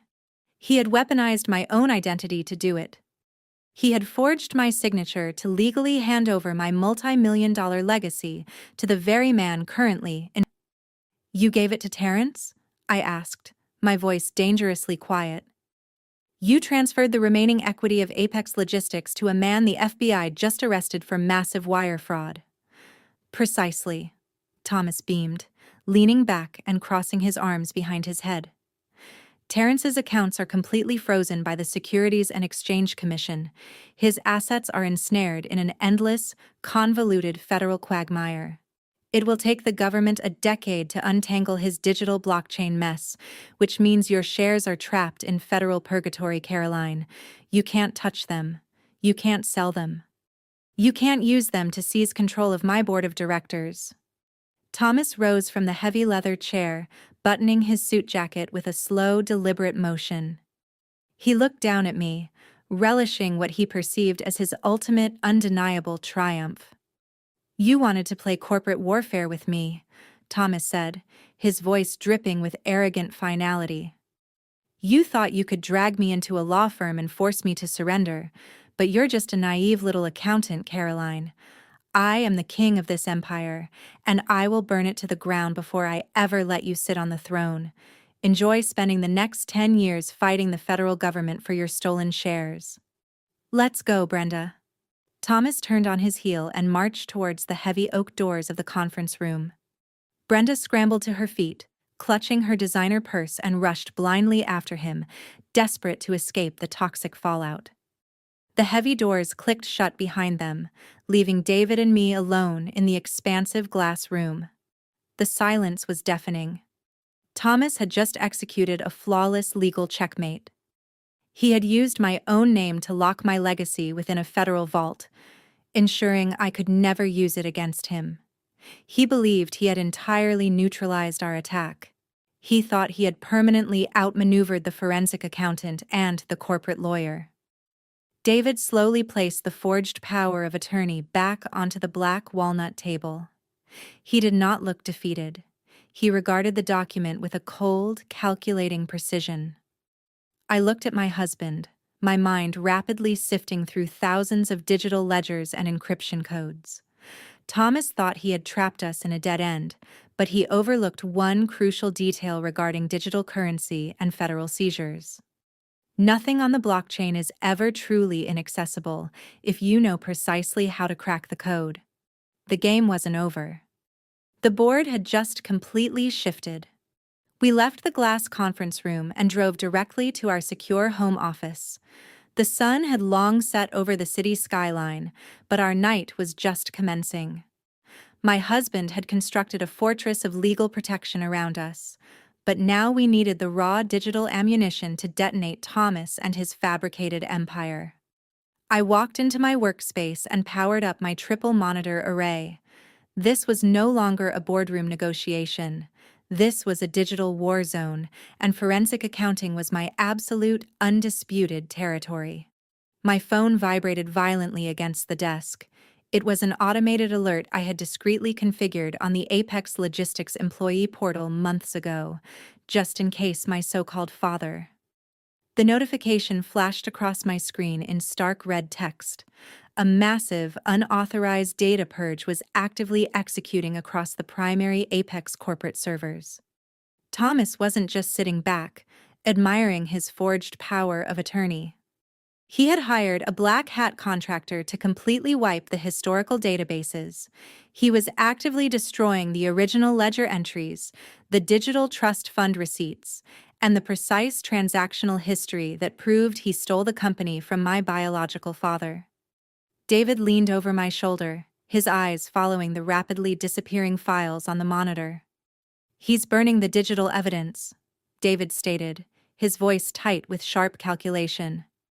"If he wipes the server origins, that forged power of attorney becomes the sole surviving legal document. He's trying to permanently erase your biological father from the corporate history." I cracked my knuckles and let out a cold, dismissive laugh. "Thomas thinks deleting a file from a commercial server is like tossing a piece of paper into a fireplace," I said, my fingers already flying across my mechanical keyboard. "He's an outdated boomer CEO playing a digital game he doesn't grasp. Data never truly burns, David. It just shatters into millions of microscopic hexadecimal fragments, and I happen to be exceptionally skilled at reassembling broken pieces. I launched my proprietary forensic recovery software, while Thomas hired an amateur hacker to execute a standard zero-fill override. I was bypassing the primary server entirely. I deployed an algorithmic probe into the automated redundant shadow backups that modern corporate systems generate without the executive board's knowledge. It's a fail-safe protocol designed for catastrophic hardware failure.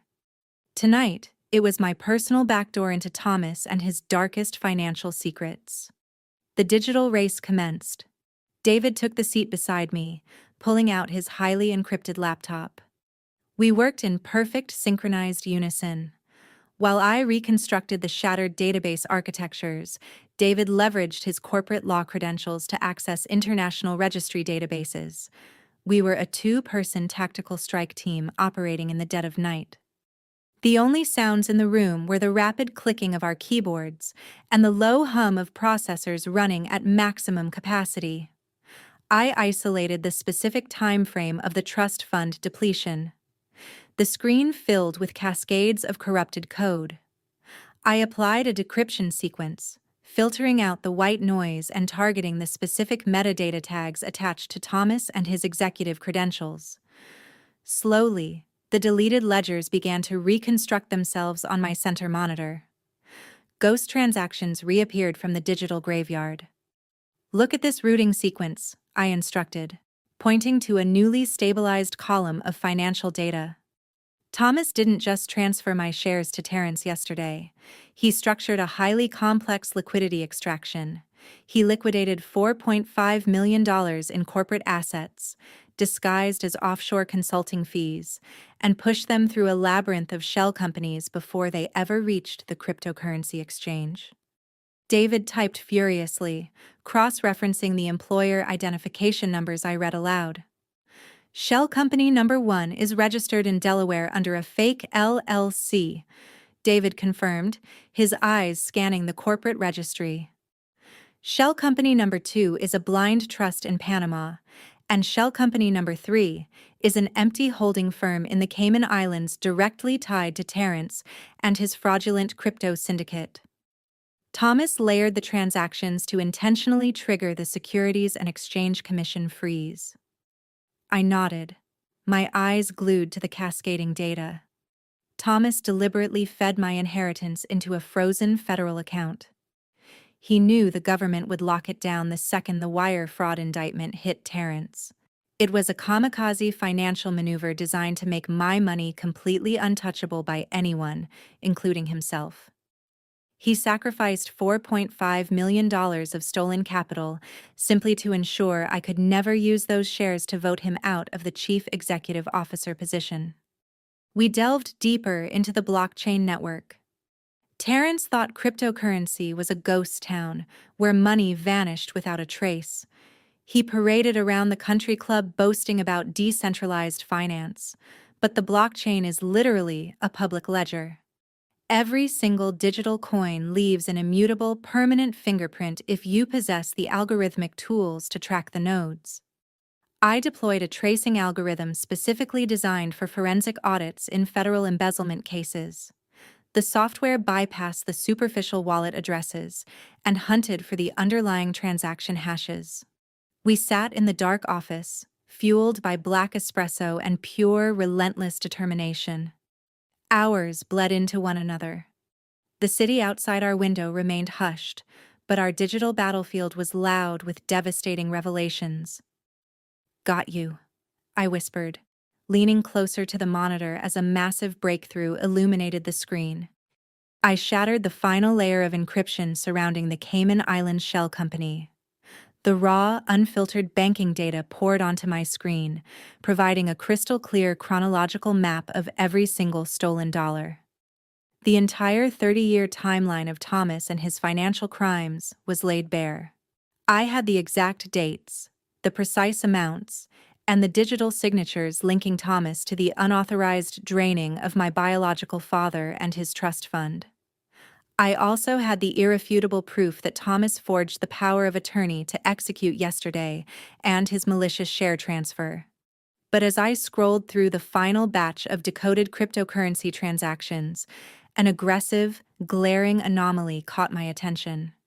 The numbers didn't align with Thomas and his Grandmaster plan. The federal freeze executed by the Securities and Exchange Commission had locked down the primary wallets. But a secondary, highly obfuscated digital wallet was actively draining funds just hours before federal agents kicked down Terrence's door. I ran a rapid diagnostic on the secondary wallet, tracing the destination IP address. My heart pounded with a sudden, sharp thrill of discovery. Thomas believed he had orchestrated the perfect corporate checkmate. He thought he had used Terrence as the ultimate disposable pawn to trap my inheritance. But Thomas had severely underestimated the sheer desperation of a cornered con artist. The data on my screen painted a spectacular picture of greedy, pathetic betrayal. I turned to my husband, a wide, predatory smile spreading across my face. "David," I said, pointing at the flashing red transaction log. "Thomas just lost his entire empire because his golden son-in-law is vastly more treacherous than he ever calculated. Look closely at the timestamps on these routed transfers," I instructed, pointing a manicured finger at the glowing monitor. Thomas authorized the corporate liquidation and pushed $4.5 million of my stolen inheritance into the Cayman Islands Shell Company at precisely 11:45 last night. He timed it perfectly. He knew the Securities and Exchange Commission would execute their federal freeze on Terrence and his assets at 8 o'clock this morning. Thomas intentionally parked the money on the tracks right before the federal train hit, so it would be locked in government custody for a decade. David leaned closer, resting his hands on the back of my ergonomic chair. His eyes scanned the cascading lines of hexadecimal code and banking routing numbers. "That's a textbook scorched earth legal strategy," David observed, his voice laced with professional disgust. "He burned his own stolen capital just to ensure you could never access your biological father and his company shares. It's pure, malicious sabotage." I let out a sharp, cynical laugh that echoed in the quiet home office. "It would be a brilliant strategy," I replied, my fingers flying across the mechanical keyboard, "if Thomas hadn't trusted a desperate con artist to hold the bag." Terrence knew the feds were closing in. He knew the walls of his fake cryptocurrency empire were collapsing. You don't run a Ponzi scheme without having an exit strategy built into the code.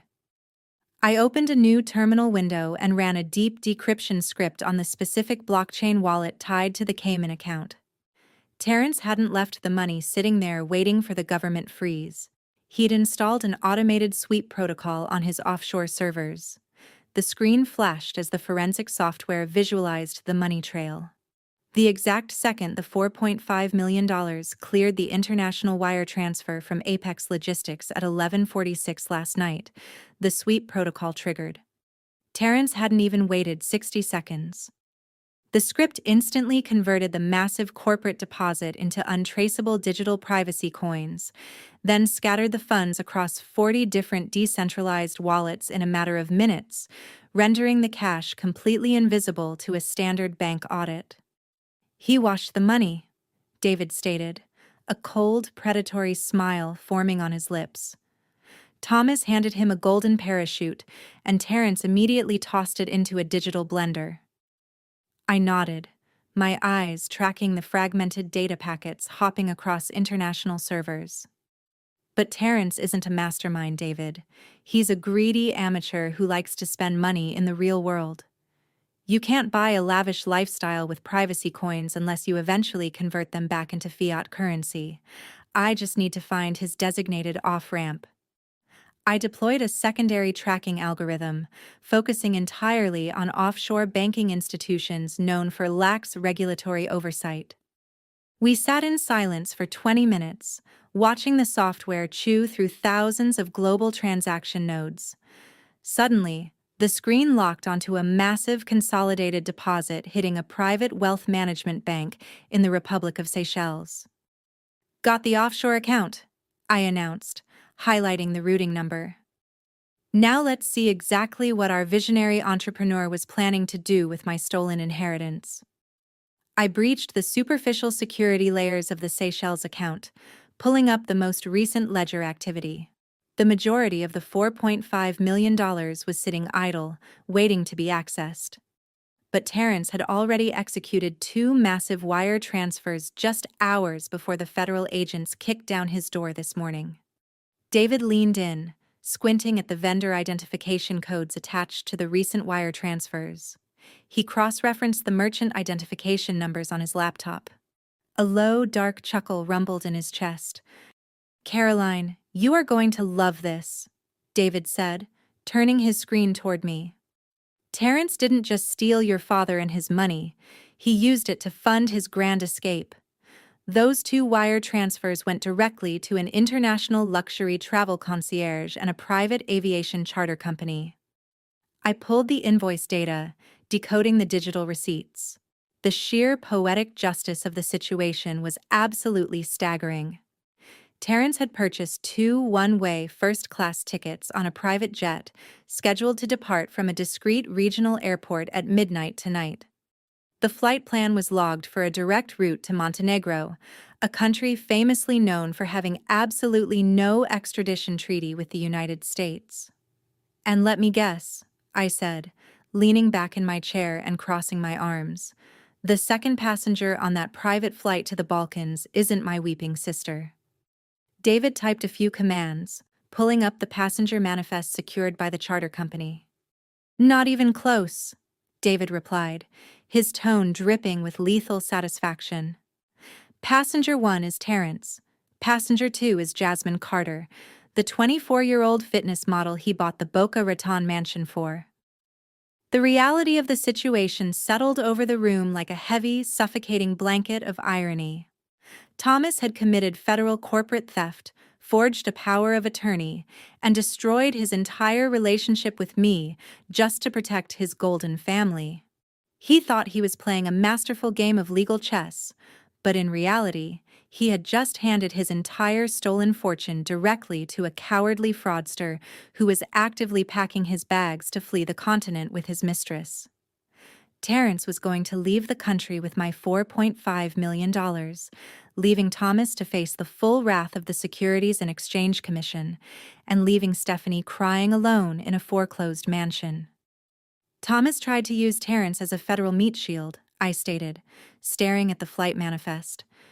"But Terrence was planning to leave Thomas holding the bag for the entire corporate embezzlement scheme. They are both treacherous, arrogant sociopaths who just mutually assured their own absolute destruction." "We have the flight manifest, the offshore routing numbers, and the exact timestamp of the fraudulent corporate transfer," David summarized, cracking his knuckles. The federal agents currently interrogating Terrence in a windowless room downtown have absolutely no idea about this Seychelles account or the private jet. We hold the only map to the stolen millions, Caroline. We possess the ultimate legal leverage over every single person in your toxic family. Before I could respond, my cell phone lit up on the desk. The caller identification displayed a name that made my blood run ice cold. It was Thomas. I stared at the glowing screen. Thomas hadn't called me directly in over 5 years. He had spent the entire evening watching his public reputation burn to ash at the country club. For him to call me at 2 o'clock in the morning meant he had finally realized the federal walls were closing in. He didn't know that Terrence had stolen the money yet. He only knew that the government was tearing apart his logistics empire. I answered the call, placing the phone on the center of the desk and activating the speakerphone. "Caroline," Thomas said, his voice lacking its usual booming arrogance. It sounded thin, desperate, and laced with underlying panic. "We need to talk. Just you, me, and your mother. I want you and David to come to the house for dinner tomorrow night. We're going to settle this family dispute right now." I looked at David, a slow, dangerous smile spreading across my face. I reached forward and tapped the microphone. "We would be absolutely delighted to attend dinner, Thomas," I replied, my voice perfectly smooth and accommodating. "We have so much to discuss regarding the future of your company." I ended the call and severed the connection.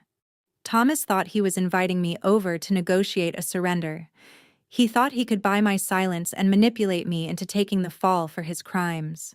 He had absolutely no idea that I was walking into his dining room with a loaded digital shotgun, ready to blow his entire fake legacy to pieces. The heavy iron gates of the sprawling estate swung open slowly, groaning under their own massive weight.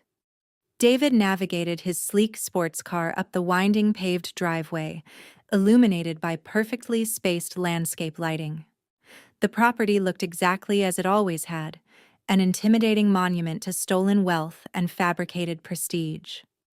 I looked at the perfectly manicured lawns and the towering marble columns of the front entrance.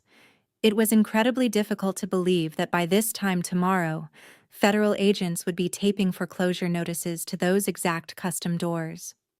We stepped out of the car and walked up the grand stone staircase. I didn't bother ringing the doorbell. I simply pushed the heavy oak doors open and stepped right into the extravagant foyer. The smell of catered roasted lamb and expensive imported wine hung heavily in the air. It was a suffocating, desperate scent of a family actively trying to pretend the entire world wasn't collapsing around them. Brenda emerged from the formal dining room. She had clearly spent hours trying to reconstruct her flawless socialite facade. She wore a tailored dark silk dress and a heavy diamond necklace, but the effort was entirely wasted. Her eyes were severely bloodshot, and they darted around the grand foyer with a frantic, nervous energy. She rushed forward, throwing her arms open wide as if we were arriving for a casual, pleasant Sunday supper. "Caroline, darling, you came!" she exclaimed, her voice pitching into a forced, theatrical warmth that made my skin crawl. "We are so incredibly happy you are here." I sidestepped her attempted embrace, leaving her arms hovering awkwardly in the empty space between us. I handed my trench coat to the silent, terrified housekeeper standing in the corner and offered Brenda a razor-sharp smile. "You sounded quite desperate on the phone yesterday, Brenda," I replied, smoothing the fabric of my pencil skirt. "And as a forensic accountant, I have a strict professional obligation to attend the scenes of massive financial disasters." David stepped up beside me, offering a polite, tight nod that contained absolutely zero genuine respect. "Good evening, Brenda." David's voice was impeccably smooth, laced with lethal intent. "Thank you for hosting us. I presume we're dining swiftly before federal marshals arrive to confiscate the dining table." Brenda emitted a choked, nervous laugh, her manicured hands fluttering as she guided us toward the dining room. "Oh, David, always with those dark legal quips," she stammered, her expensive heels clicking rapidly on the hardwood floor. Let's just leave the unpleasant business talk at the door tonight. Tonight is strictly about family. It's about healing and coming together. We entered the formal dining room. Thomas sat at the head of the enormous mahogany table, resembling a dethroned king desperately clinging to a shattered crown. He wore a dark, tailored suit, but the knot of his silk tie was slightly askew. The heavy, dark circles beneath his eyes betrayed the undeniable truth. He hadn't slept a wink since the country club debacle. He gestured to the two empty chairs to his right. "Sit," he commanded, attempting to project his usual booming authority. "The private caterers have prepared an exceptional meal for us." We took our seats. The long table was adorned with fine china, crystal water glasses, and heavy silver cutlery. It was an elaborate, costly theatrical production, meticulously designed to coerce me into submission. Brenda occupied the seat directly opposite me, her hand immediately reaching for her wineglass with visibly trembling fingers. She took a large, desperate gulp before setting the crystal glass down with a sharp clink. I surveyed the lavish spread of catered food, then turned my gaze directly to the man who had stolen my biological father and his entire legacy. "You must have a truly remarkable line of credit, Thomas," I observed casually, picking up my linen napkin. "Considering the Securities and Exchange Commission froze your primary accounts yesterday morning, I'm absolutely fascinated to know which offshore shell company paid for this roasted lamb." Thomas slammed his fist onto the table, rattling the expensive silverware. "I told you to leave that arrogant attitude at the door, Caroline," he growled, his face flushing a dangerous shade of dark red. "We are not here to discuss federal freezes or corporate audits. We are here to fix this broken family. We are here to find a viable solution that protects the Apex Logistics empire from the government." Brenda immediately dissolved into tears, right on cue. It was a highly rehearsed, pathetic performance. She dabbed at her dry eyes with a linen napkin, letting out loud, dramatic sobs that echoed off the high ceilings. "Please, Caroline," she wailed, reaching her hand across the wide mahogany table. "You have to stop this absolute madness. You are tearing us apart. We are your flesh and blood. Family is supposed to protect each other when times get difficult. You cannot just stand by and watch your father lose everything he spent his entire life building." I stared at her outstretched hand, utterly repulsed by her toxic psychological manipulation. "You are not my flesh and blood, Brenda," I stated, my voice dropping to a cold, lethal register. "You are merely the woman who cheated on my real father and then allowed her arrogant husband to steal my trust fund. Do not sit there and cry to me about family protection. Where was your maternal instinct when I was eating instant noodles to pay off the massive student loans you forced me to take? Where was your profound family loyalty when you bought Stephanie a luxury vehicle using my stolen inheritance?" Brenda gasped, pulling her hand back quickly as if I had physically burned her. She looked at Thomas for backup, her face contorted into a mask of pure, unadulterated victimhood. Thomas leaned forward, resting his elbows on the table. He attempted to soften his hardened expression, forcing a sickeningly fake look of paternal concern. "We made mistakes, Caroline," Thomas admitted, the lie clearly tasting foul even as he spoke the words. "We let pride get in the way of our relationship. But we can move past this. We can heal as a family. You are a brilliant accountant, and David is a brilliant attorney. If we work together, we can untangle this digital mess. We can handle the federal investigators. We just need to stand as a united front against the government." David picked up his crystal water glass, taking a slow, deliberate sip before setting it down. "There is no united front, Thomas," David said, his tone dripping with absolute professional mockery. "You committed wire fraud, corporate embezzlement, and fiduciary theft. The federal government has a 98% conviction rate in these specific types of financial crimes. The only thing waiting for you is a very small concrete cell. Brenda let out a loud, hysterical sob, burying her face in her hands. "You cannot let them take him, Caroline," she cried, her voice muffled by her palms. "Stephanie is a complete wreck right now. Terrence is sitting in federal custody, and Stephanie just found out she is pregnant. She is expecting a child, Caroline. You cannot let your pregnant sister lose her father and her husband in the exact same week.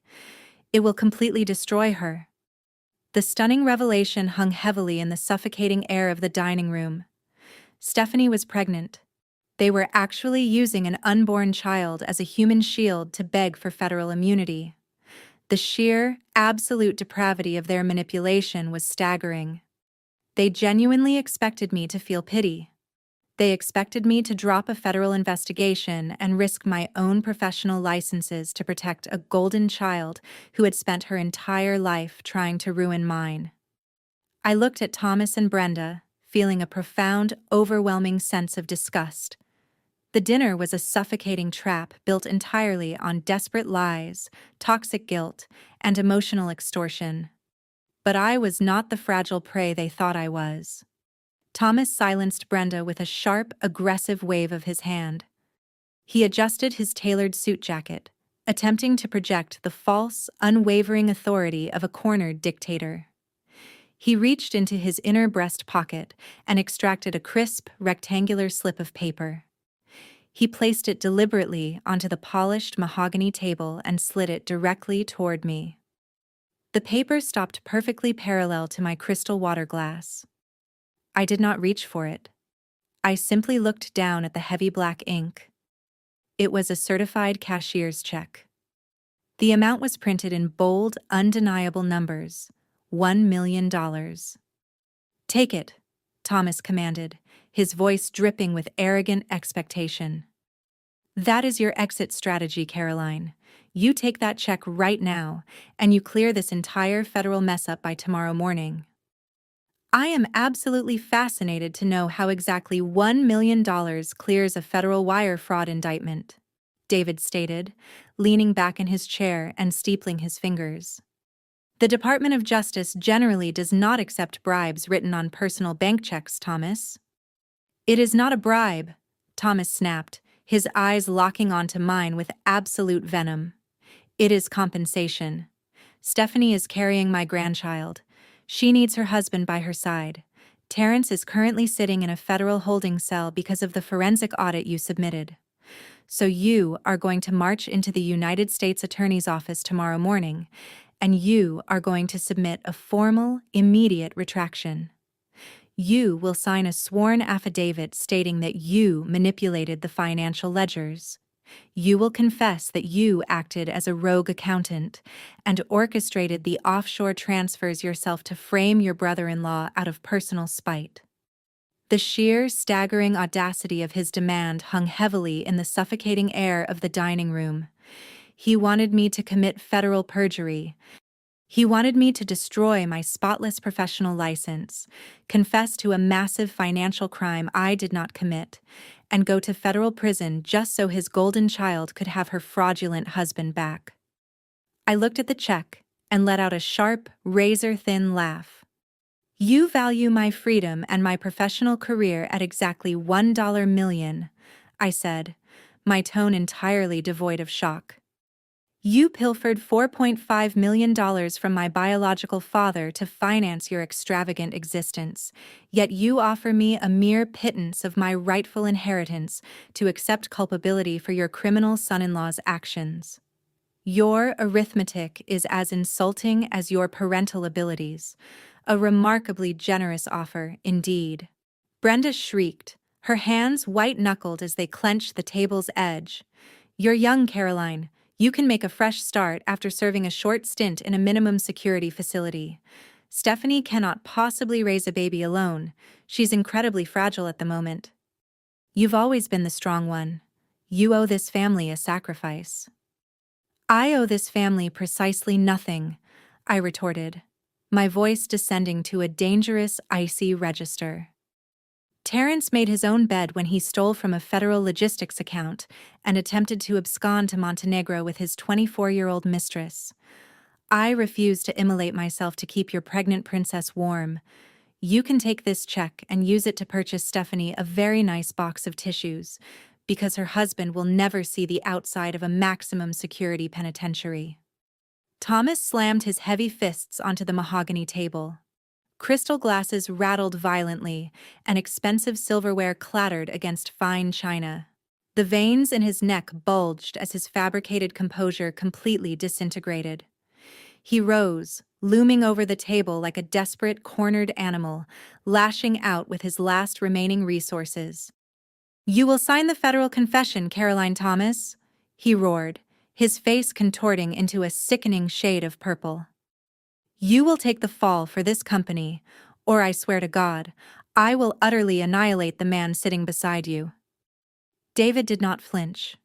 He simply tilted his head, observing Thomas with the clinical disinterest of a scientist examining a dying insect.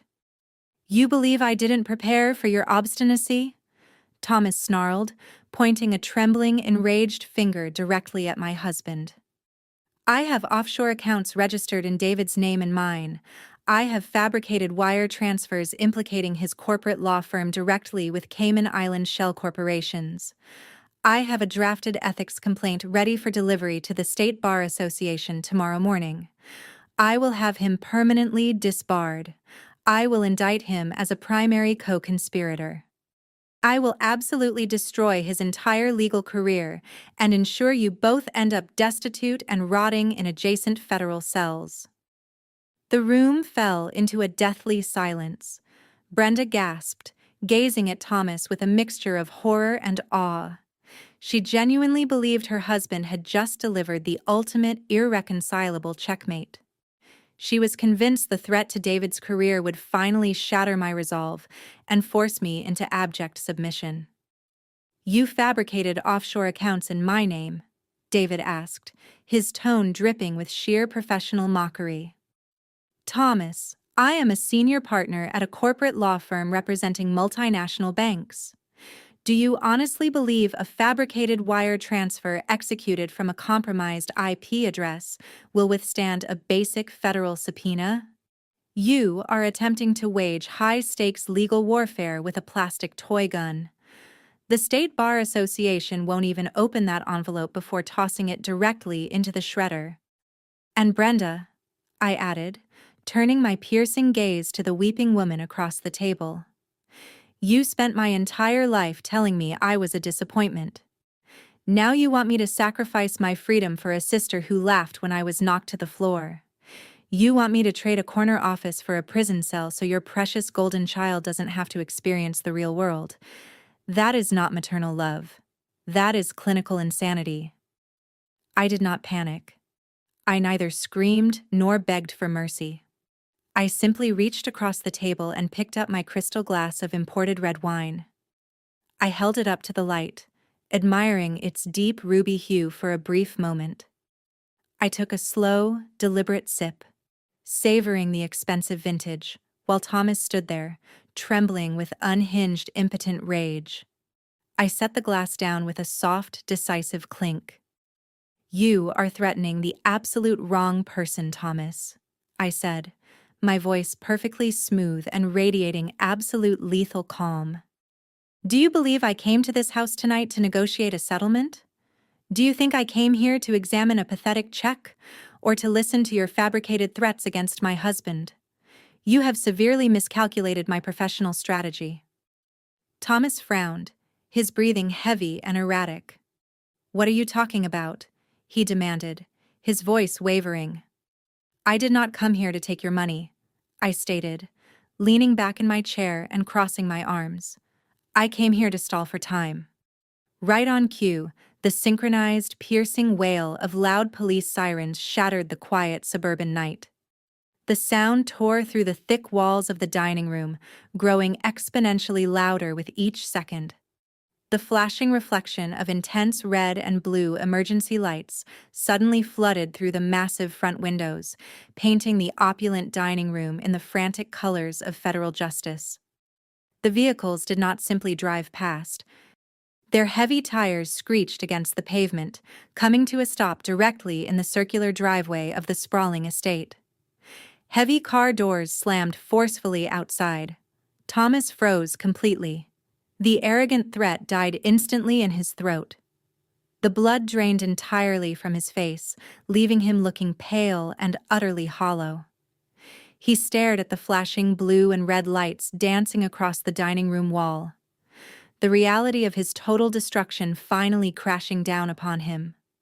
The reign of the fake patriot was officially over. The heavy oak doors of the grand foyer did not merely open, they were forcefully thrust apart by the sheer weight of federal authority.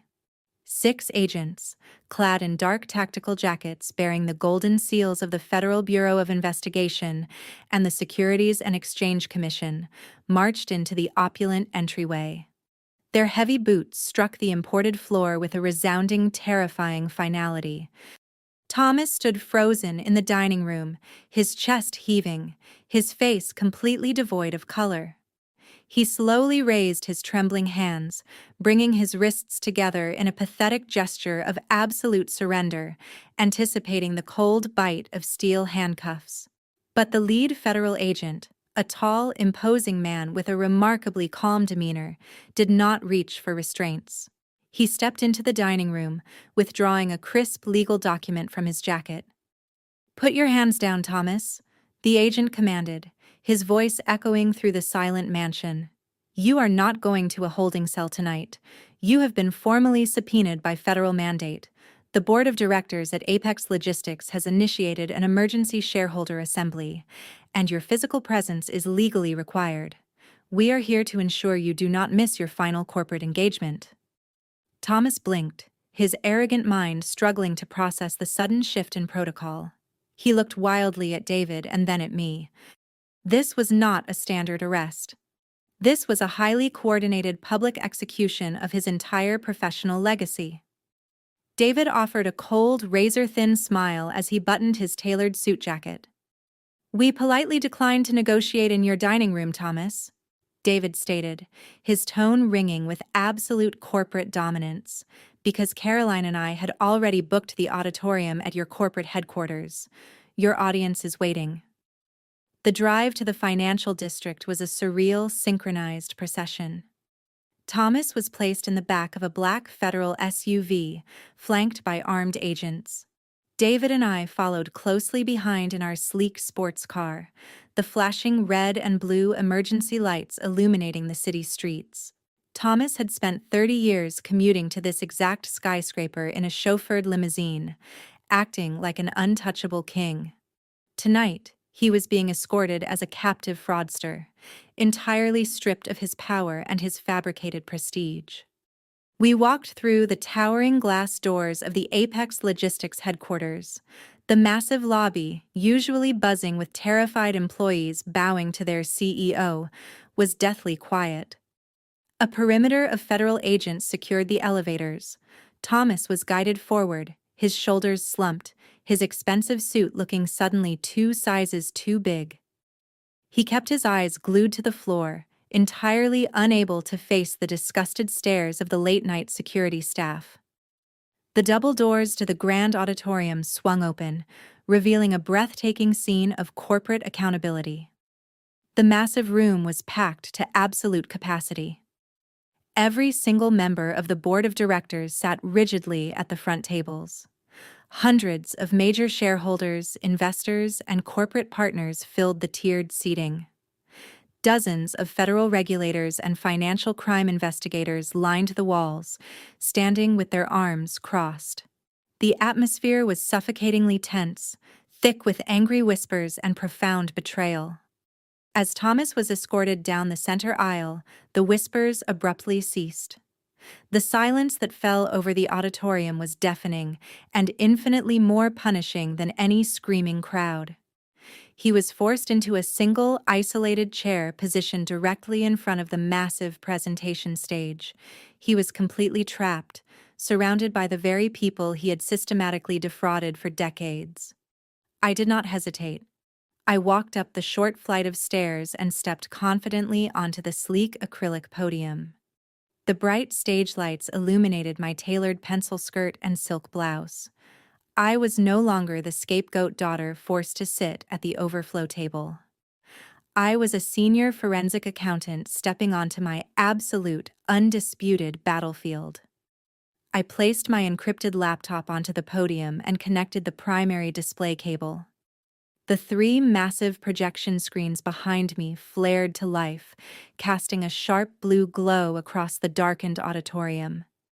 "Good evening, ladies and gentlemen," I began, my voice perfectly amplified and completely devoid of nervous hesitation. "My name is Caroline. I am a certified forensic accountant, and I am here tonight to walk you through the largest and most sophisticated corporate embezzlement scheme in the history of this company." I tapped a key on my laptop. The screens instantly displayed the 30-year-old incorporation documents I had retrieved from the underground storage facility. The bold signatures and notary stamps were magnified for every single shareholder to see clearly. For 3 decades, Thomas has stood on this very stage and claimed he built Apex Logistics from the ground up, I stated, my tone echoing with cold, analytical precision. That is a fabricated narrative. The foundational capital and the original 90% equity stake belonged entirely to my biological father. Upon his tragic death, Thomas manipulated the executor rights of my private trust fund. He diluted the original shares and committed severe fiduciary fraud to hijack the executive voting rights you currently recognize. A collective, furious gasp swept through the auditorium. Board members leaned forward, their eyes wide with shock, as they read the indisputable legal text projected above me. Thomas sank lower into his isolated chair, sweat pouring down his pale face. "But historical theft is not why the federal authorities have locked down your corporate headquarters tonight," I continued, my fingers flying across the keyboard to transition the slide. "I am here to present the exact location of your missing quarterly revenue." The massive screens shifted from yellowing paper documents to a hypermodern digital map of global banking transactions. The complex web of offshore shell companies and cryptocurrency nodes illuminated the room. Yesterday morning, Thomas recognized that his fraudulent empire was facing an imminent federal audit, I explained, projecting the exact routing numbers and timestamps onto the display. In a desperate act of malicious sabotage, he authorized an illegal corporate liquidation. He drained $4.5 million of critical company assets, disguising the theft as offshore consulting fees. I zoomed in on the specific Cayman Islands shell account, displaying the undeniable digital footprint linking the transaction directly to Thomas and his executive credentials. I did not stop there. I projected the forged durable power of attorney right next to the fraudulent wire transfer, proving exactly how he attempted to weaponize my identity to shield his corporate looting.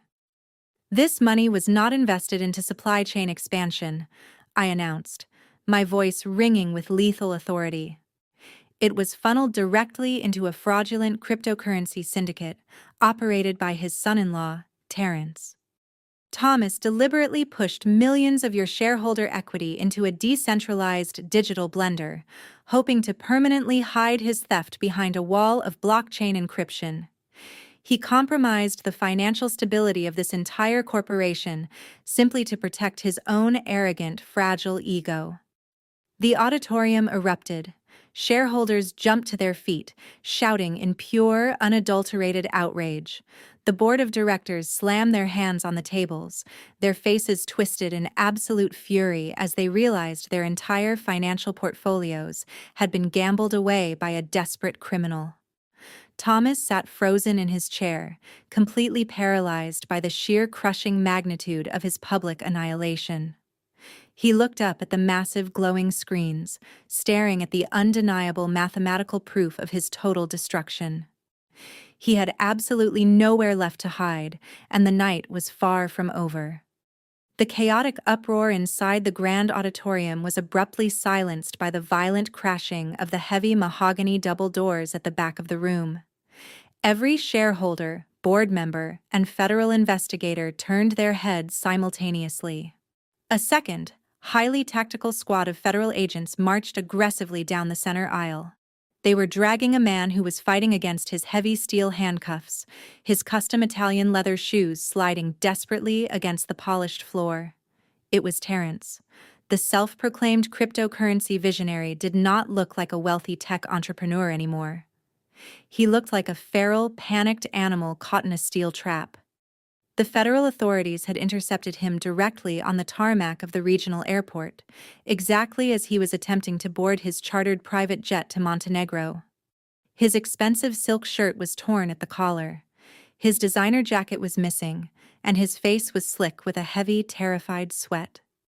The agents hauled Terrence forcefully to the front of the auditorium, dumping him unceremoniously into the empty space right next to Thomas. The two men who had spent years feeding each other arrogant delusions of grandeur now stared at one another in the harsh, unyielding light of federal justice. Terrence lifted his head, and his bloodshot eyes immediately locked onto the massive glowing projection screens towering behind my podium. He saw the decoded offshore routing numbers. He saw the Cayman Islands shell accounts laid bare in high definition. He saw the exact forensic evidence of the $4.5 million wire transfer that he thought he had successfully washed through his decentralized blockchain network. The sheer magnitude of his exposure hit him with the force of a concrete wall. He realized in a fraction of a second that his entire escape plan was completely destroyed, and the federal government possessed the undeniable digital map of his entire criminal enterprise. The panic in his chest exploded into sheer, desperate self-preservation. Terrence did not attempt to maintain his sophisticated corporate facade. He instantly reverted to the cowardly, street-level fraudster he truly was. He turned toward the board of directors and the federal regulators, raising his handcuffed wrists and pointing a shaking finger directly at the man sitting next to him. "He made me do it!" Terrence screamed, his voice cracking with hysterical, frantic terror. "Thomas is the mastermind. He orchestrated the entire corporate liquidation. He told me the Apex Logistics accounts were bleeding capital, and he forced me to use my digital servers to launder the stolen shareholder equity. I was just following the directives of the chief executive officer. He set me up to take the fall for his massive embezzlement scheme." Thomas shot out of his isolated chair, his face turning a dangerous, violently dark shade of purple. The wealthy patriarch completely lost his mind. He lunged toward his golden son-in-law, abandoning every single ounce of his carefully cultivated upper-class dignity. "You lying parasitic thief!" Thomas roared, spit flying from his mouth as he strained against the physical space separating them. "You stole my entire executive retirement fund, you drained my life savings to buy fake internet coins, and you tried to flee the continent with my company capital. You ruined my entire legacy." The two men stood in the center of the corporate auditorium, screaming vicious, absolute poison at one another. They threw each other to the federal wolves with zero hesitation, revealing the absolute lack of loyalty that defined their pathetic existence. The board of directors watched in pure, unadulterated disgust as the former CEO and his chosen successor degraded into a pair of feral, screaming criminals. I stood at the acrylic podium, resting my hands on the cool edges. I did not raise my voice to interrupt their pathetic brawl. I simply tapped the spacebar on my encrypted laptop. The massive projection screens behind me shifted with a sharp digital transition. "Let us discuss the exact nature of your unwavering loyalty to this family, Terrence," I announced, my voice slicing through their screaming match with icy, lethal precision. The screens illuminated with two crystal-clear, high-definition images. On the left was the official private aviation flight manifest, retrieved directly from the charter company server. It clearly displayed Terrence and his scheduled departure to the Balkans. Right beneath his name, in bold, undeniable print, was the name of his sole traveling companion, Jasmine Carter. On the right side of the screen, I projected the real estate deed for the $2 million beachfront mansion in Boca Raton, highlighting the American Express transaction executed entirely on my sister and her credit line. A piercing, blood-curdling shriek suddenly tore through the heavy atmosphere of the auditorium. Stephanie had been escorted into the back of the room by corporate security, alongside Brenda, just in time to witness the presentation. When my sister looked up at the massive projection screens and saw the undeniable legal proof of her husband buying a luxury estate for a 24-year-old fitness model, her entire fabricated reality completely snapped. The delusion she had clung to for her entire spoiled existence shattered into a million irreparable pieces. Stephanie pushed violently past a group of shocked investors, her designer gown tearing as she sprinted recklessly down the center aisle. She was no longer the smug, arrogant golden child who had mocked me at the country club. She was an unhinged, hysterical wreck. "You bought her a house with my credit card!" Stephanie shrieked, her voice tearing at her vocal cords as she charged the front of the room. "You told me you were buying secure blockchain servers, you disgusting, lying parasite."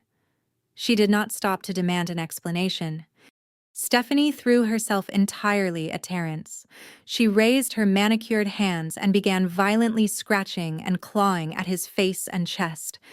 She beat her fists against his shoulders, screaming in pure, primal agony as the public humiliation fractured her fragile, narcissistic mind. Terrence stumbled backward, restricted by his heavy steel handcuffs, unable to defend himself against the feral onslaught of his enraged wife. Brenda collapsed to her knees in the middle of the corporate aisle, wailing uncontrollably. She pressed her hands to her face, sobbing loudly as she watched her perfect, flawless family physically tear each other to shreds in front of the most powerful financial regulators in the country. The elite socialites, the institutional investors, and the federal agents watched the spectacle in absolute stunned silence. The magnificent, wealthy dynasty Brenda had sold her soul to protect was reduced to a trashy, violent, screaming brawl right on the corporate floor. David stepped up to the podium, standing shoulder to shoulder with me. He gently placed his hand on the small of my back, offering a silent anchor of absolute strength. We looked down at the pathetic, highly destructive implosion of the toxic family unit. They were literally tearing each other apart, trying desperately to save their own miserable skins. They had spent 33 years operating as a unified front of manipulation and abuse. But the exact second the stolen money vanished, they turned into starving predators, cannibalizing their own flesh and blood without a single second of hesitation. The federal agents moved swiftly, pulling Stephanie off her fraudulent husband before she could draw any more blood. They restrained her erratic, flailing arms and pushed her back toward the velvet-lined walls of the auditorium. Terrence stood there, panting and bleeding from deep scratches across his cheek, completely ruined and humiliated in front of the very institutional investors he had hoped to impress. Brenda remained on her knees in the center aisle, weeping hysterically into her hands as the final shreds of her high society illusion dissolved into absolute dust. Thomas stood entirely alone at the front of the room. He looked at the furious faces of his board of directors. He looked at the federal investigators who were already stepping forward with a pair of heavy steel handcuffs meant exclusively for him. He looked at the massive glowing projection screens displaying the undeniable digital proof of his corporate embezzlement and his 30-year theft of my biological father and his trust fund. The walls of his fabricated logistics empire were rapidly closing in, crushing him under the immense weight of federal law. He realized he had absolutely no legal defense left. He had no more forged documents to hide behind. He could not manipulate or buy his way out of an airtight federal indictment presented to a live audience of furious shareholders. The arrogant patriarch realized he was going to die in a federal penitentiary. So Thomas played the final, most pathetic and desperate card he had left in his losing hand. He suddenly clutched his chest, his face contorting into a mask of sudden, extreme physical agony. He let out a loud, dramatic gasp that echoed across the silent auditorium. He stumbled backward, hitting the edge of the front row table and knocking over a glass pitcher of ice water. The water shattered across the polished floor. Thomas dropped heavily to his knees, gripping his tailored shirt and squeezing his eyes shut. He began taking shallow, erratic breaths, putting on a spectacular theatrical performance of a man suffering a massive, fatal cardiac event. "My chest," he wheezed, his voice sounding painfully strained. "I cannot breathe. Call an ambulance! My heart is failing!" Brenda let out a piercing, terrified shriek. She scrambled across the floor in her expensive silk dress, throwing her arms around his trembling shoulders. "He is having a heart attack!" she screamed, looking wildly at the federal agents and the board members. "You are killing him. Someone call a doctor right now. Have some mercy. He is an old man. You cannot do this to him." The room erupted into a brief wave of panicked confusion. Several shareholders stood up, alarmed by the sudden medical emergency. One of the federal agents reached for his radio, ready to call for emergency medical services, but David did not call for an ambulance. My husband let out a sharp, razor-thin laugh that cut through the manufactured panic like a frozen blade. He reached into his leather briefcase resting on the podium and pulled out a crisp, perfectly sealed manila envelope. He walked slowly down the short flight of stairs from the presentation stage, his polished shoes echoing on the floor. He approached the pathetic scene unfolding in the center aisle. "Stand down, gentlemen," David instructed the federal agents, his voice radiating absolute, uncompromising authority. "The only thing Thomas is suffering from right now is the sudden, catastrophic realization of his own accountability." David stood directly over my father, looking down at him with an expression of pure, clinical disgust. He unsealed the manila envelope and pulled out a stack of official medical documents, stamped with the logo of the most prestigious private hospital in the city. "It is truly fascinating to watch you pretend your cardiovascular system is failing, Thomas," David announced, projecting his voice so every single shareholder in the room could hear the truth. "Especially considering the comprehensive executive health screening you mandated for yourself just 3 days ago. As the lead corporate counsel for the primary creditors, I subpoenaed your physical examination results this afternoon to ensure you were fit to stand trial." David tossed the thick medical file directly onto Thomas's chest. The heavy papers scattered across the wet floor right in front of Brenda and her weeping face. "Your resting heart rate is optimal," David read aloud, quoting the diagnosis from memory. "Your blood pressure is absolutely perfect, your cholesterol levels are completely normal, and your EKG shows 0 signs of any arterial blockages or cardiovascular distress. You possess the heart of a perfectly healthy 62-year-old man. You are not having a heart attack, Thomas. You are having a panic attack because you can no longer manipulate your way out of a federal prison sentence." The sudden revelation hit the auditorium like a physical shockwave. The panicked murmurs instantly turned into loud, angry scoffs of absolute revulsion. The board members shook their heads in pure disgust, watching their former chief executive officer fake a deadly medical emergency just to escape taking responsibility for his massive financial crimes. Thomas stopped gasping. The theatrical heavy breathing ceased entirely. He slowly opened his eyes, realizing his final desperate performance had been completely dismantled by cold, hard medical facts. He looked up at David, his face pale and entirely stripped of its remaining dignity. He was nothing but a pathetic, cornered fraud sitting in a puddle of spilled water. I stepped down from the acrylic podium, leaving my encrypted laptop behind. My heels clicked rhythmically against the polished floor as I walked down the aisle to stand right beside my husband. I looked down at the man who had spent 33 years calling me a disappointment. I looked at the woman who had allowed him to steal my inheritance to fund her golden child. I felt no anger anymore. I felt no sorrow. I felt the profound, overwhelming rush of absolute, total victory. You spent my entire life trying to make me feel small, Thomas, I stated, my voice echoing with unyielding corporate dominance. You shoved me to the floor at your retirement party and told me I was not your real daughter. You were absolutely right. I am not your daughter. I am the daughter of the man who actually built this empire. I took a step closer, looking directly into his defeated, terrified eyes. This CEO chair originally belonged to my biological father, I declared, sealing his fate in front of the entire corporate assembly. Today, I officially reclaim it.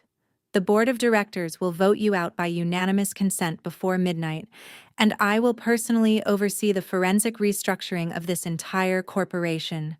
As for you, Thomas, spend the rest of your miserable life paying off your debts from inside a federal cage. Take him away. The lead federal agent stepped forward, grabbing Thomas by the arms and hauling him roughly to his feet. The heavy steel handcuffs clicked securely around his wrists, finalizing the ultimate destruction of his fake legacy. The empire of lies was officially dead, and the true heir had finally taken the throne. The federal courthouse downtown was entirely stripped of the glamorous illusion my family had relied on for decades. The heavy wooden gavel of the United States District Judge struck the sounding block with a sharp, definitive crack. Thomas stood before the bench, wearing a bright orange institutional jumpsuit that completely washed out his former corporate arrogance. The judge showed absolutely zero mercy. For massive corporate embezzlement, fiduciary fraud, and malicious misappropriation of a minor trust fund, Thomas received 25 years in a maximum security federal penitentiary. He did not look back at the gallery as the marshals led him away in heavy steel chains. Terrence stood next. The self-proclaimed cryptocurrency visionary sobbed openly as the judge handed down a 15-year federal sentence for international wire fraud and money laundering. There were no offshore accounts left to save him. The Securities and Exchange Commission had seized every single digital coin and handed it directly back to the defrauded creditors. David sat beside me in the gallery, observing the absolute destruction of the criminals who had tried to ruin us. My husband simply adjusted his silk tie and nodded in profound satisfaction as the courtroom doors closed on their pathetic lives forever. The justice system moves with a devastating mechanical efficiency when it involves seizing assets bought with stolen corporate funds. 3 weeks after the sentencing, the federal marshals arrived at the sprawling suburban estate my parents had proudly called their kingdom. The bank had officially foreclosed on the property to liquidate it for immediate restitution. Brenda and Stephanie were given exactly 2 hours to vacate the premises. I drove my sedan and parked discreetly across the street, simply to witness the glorious architectural collapse of their toxic dynasty. Federal agents systematically carried out flat-screen televisions, luxury artwork, and boxes of expensive jewelry because Thomas had funded their entire lives using my stolen inheritance. Almost everything inside the mansion was legally categorized as seized federal property. Brenda and Stephanie were escorted out the front door, holding only 2 cheap canvas suitcases containing basic clothing. They stood on the edge of the pavement, completely stripped of their designer coats, their diamond rings, and their massive fraudulent egos. The pristine neighborhood they had dominated for years now watched them through parted blinds, whispering viciously as the golden child and the enabling matriarch were literally thrown out onto the street.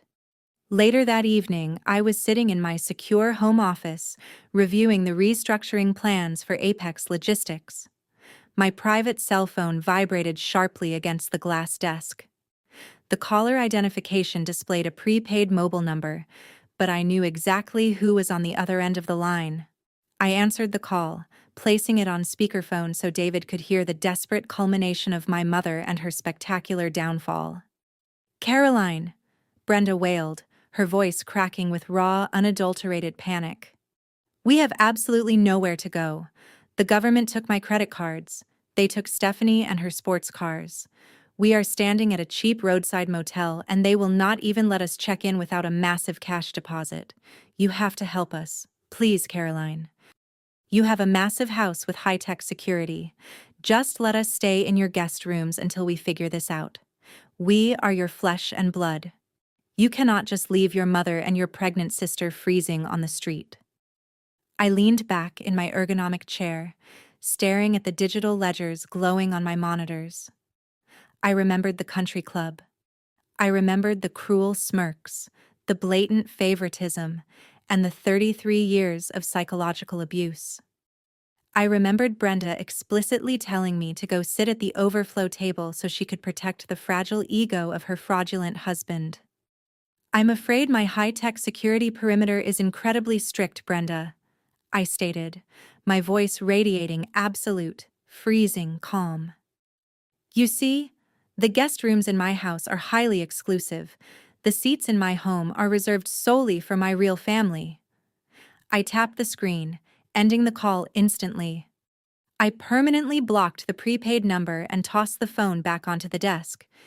David poured 2 glasses of imported red wine, handing one to me with a brilliant, triumphant smile. We clinked our crystal glasses together, celebrating the absolute silence that followed. There would be no more fake tears and no more toxic extortion. Reality is a remarkably cruel teacher for those who have spent their entire lives avoiding it. Without Thomas and his stolen corporate wealth, Stephanie was forced to actually enter the real world. The pregnant golden child who had spent decades mocking my work ethic suddenly found herself desperately needing a paycheck to afford basic rent. Because she possessed absolutely zero marketable skills and a thoroughly ruined public reputation, her employment options were drastically limited. 2 months later, David and I accepted an invitation to attend a prestigious charity brunch at the Oak Ridge Country Club. We walked into the grand ballroom, the exact same room where my father had violently shoved me to the floor. The environment had entirely shifted. The wealthy elite now greeted David and me with profound respect, recognizing us as the new, undisputed power couple of the financial district. We sat at the center VIP table, reviewing the charity auction catalog. A server approached our table, carefully carrying a heavy silver tray loaded with crystal flutes of expensive champagne.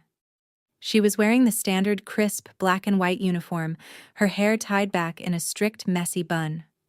The server looked down at the table and froze completely. It was Stephanie.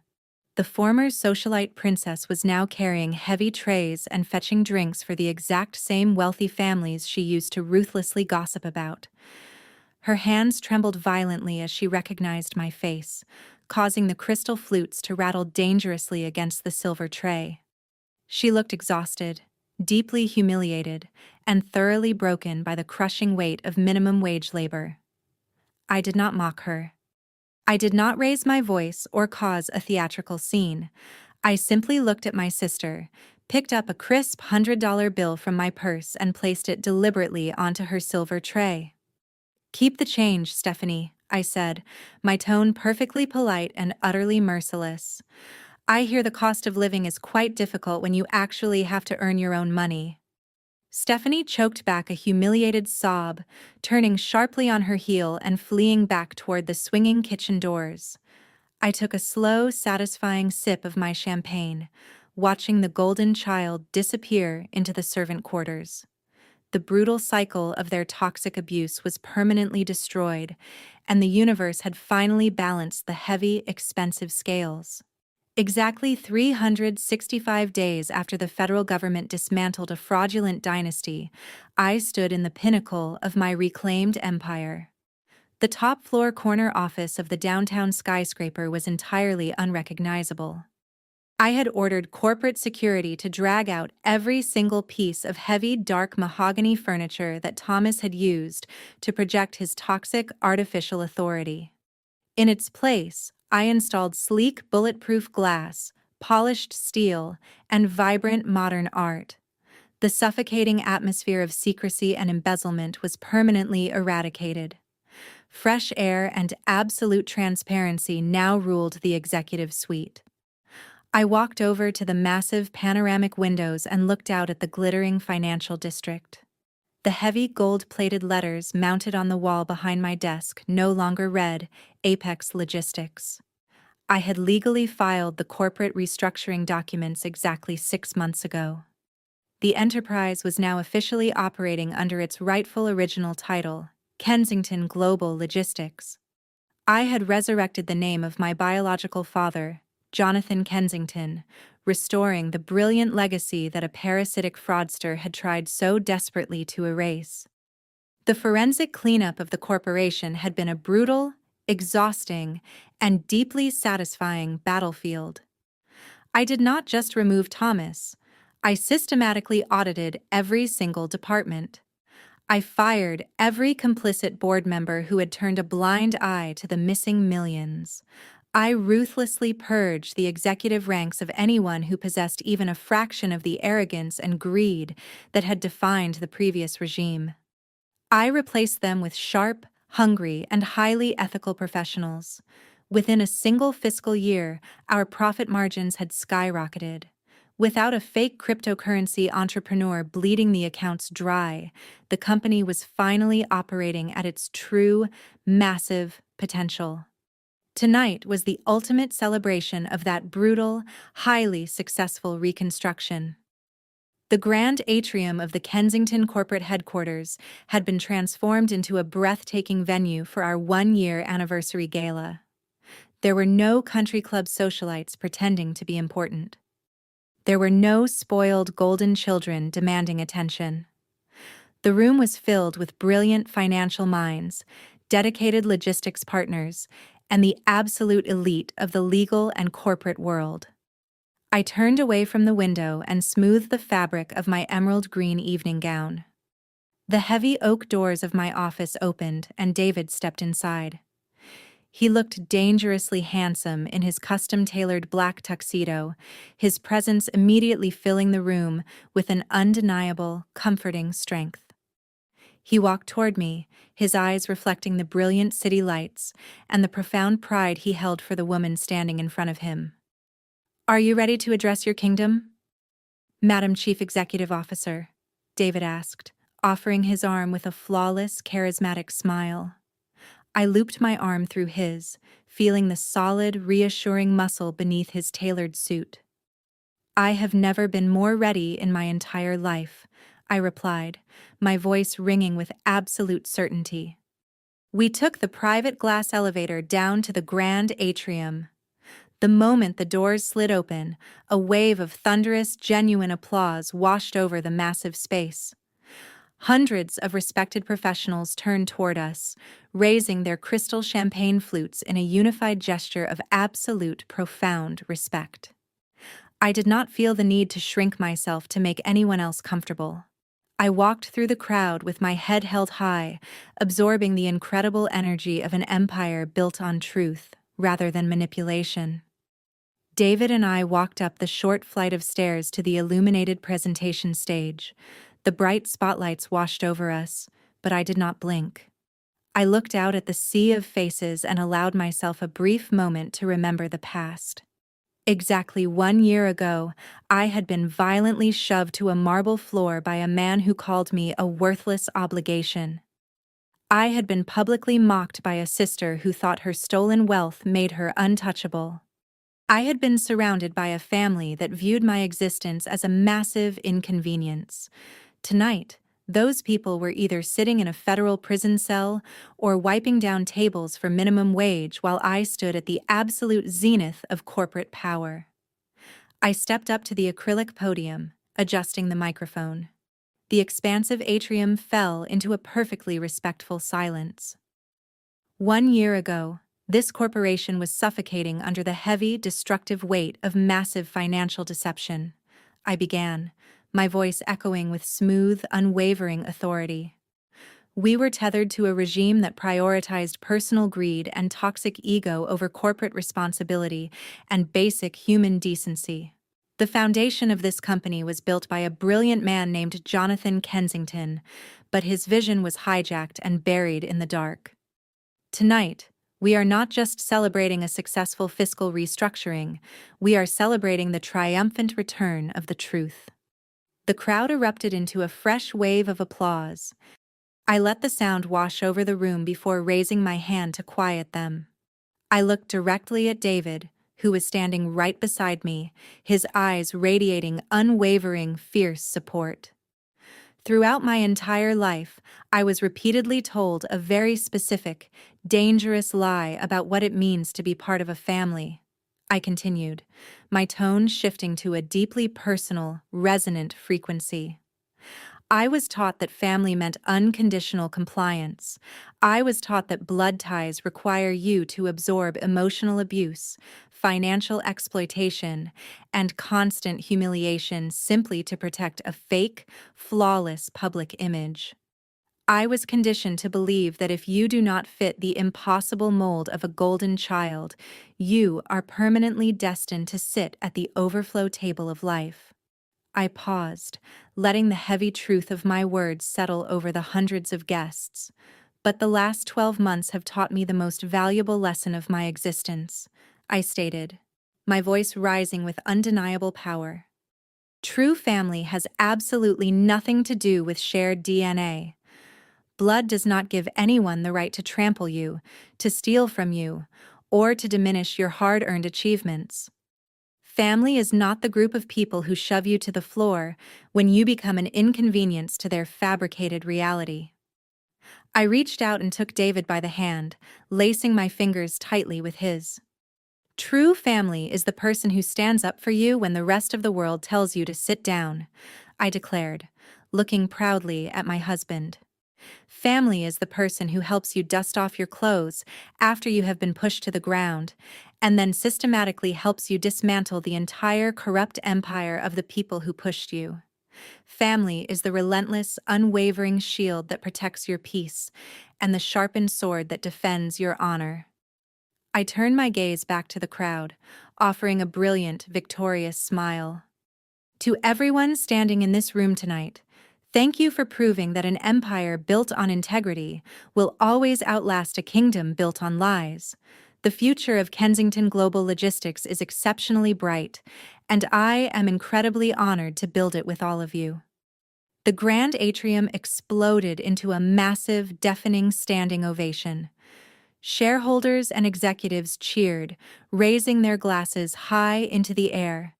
The sound was not polite, obligatory clapping. It was the roaring, undeniable validation of a spectacular, hard-fought victory. David pulled me close, pressing a warm, proud kiss to my forehead. I stood under the bright stage lights, feeling the heavy, flawless weight of absolute freedom. The toxic chains of my past were permanently shattered. The villains of my story were locked away in concrete cages of their own making. I was no longer the scapegoat daughter hiding in the shadows of a fraudulent patriarch. I was the reigning, undisputed architect of my own magnificent destiny, and nobody would ever dare to take my seat again. The story of Caroline teaches us a profound and uncompromising truth about human relationships. We are often conditioned from childhood to believe that sharing DNA automatically guarantees unconditional love, loyalty, and respect. Society constantly tells us to forgive toxic parents and tolerate abusive siblings simply because they are blood relatives. However, this outdated narrative is a dangerous trap. It forces victims to endure endless emotional manipulation, financial exploitation, and psychological trauma just to maintain a fake, fragile picture of domestic harmony. The real lesson here is that family is an earned privilege and absolutely not a biological right. True family is defined by the people who stand fiercely by your side when you are pushed to the ground. It is the partner who shields you from public humiliation and helps you systematically dismantle the corrupt empires built by your abusers. Caroline realized that her personal worth was never tied to the validation of a fraudulent patriarch or a complicit mother. She learned that she possessed the ultimate power to sever those toxic roots and plant herself in an environment where she could truly thrive.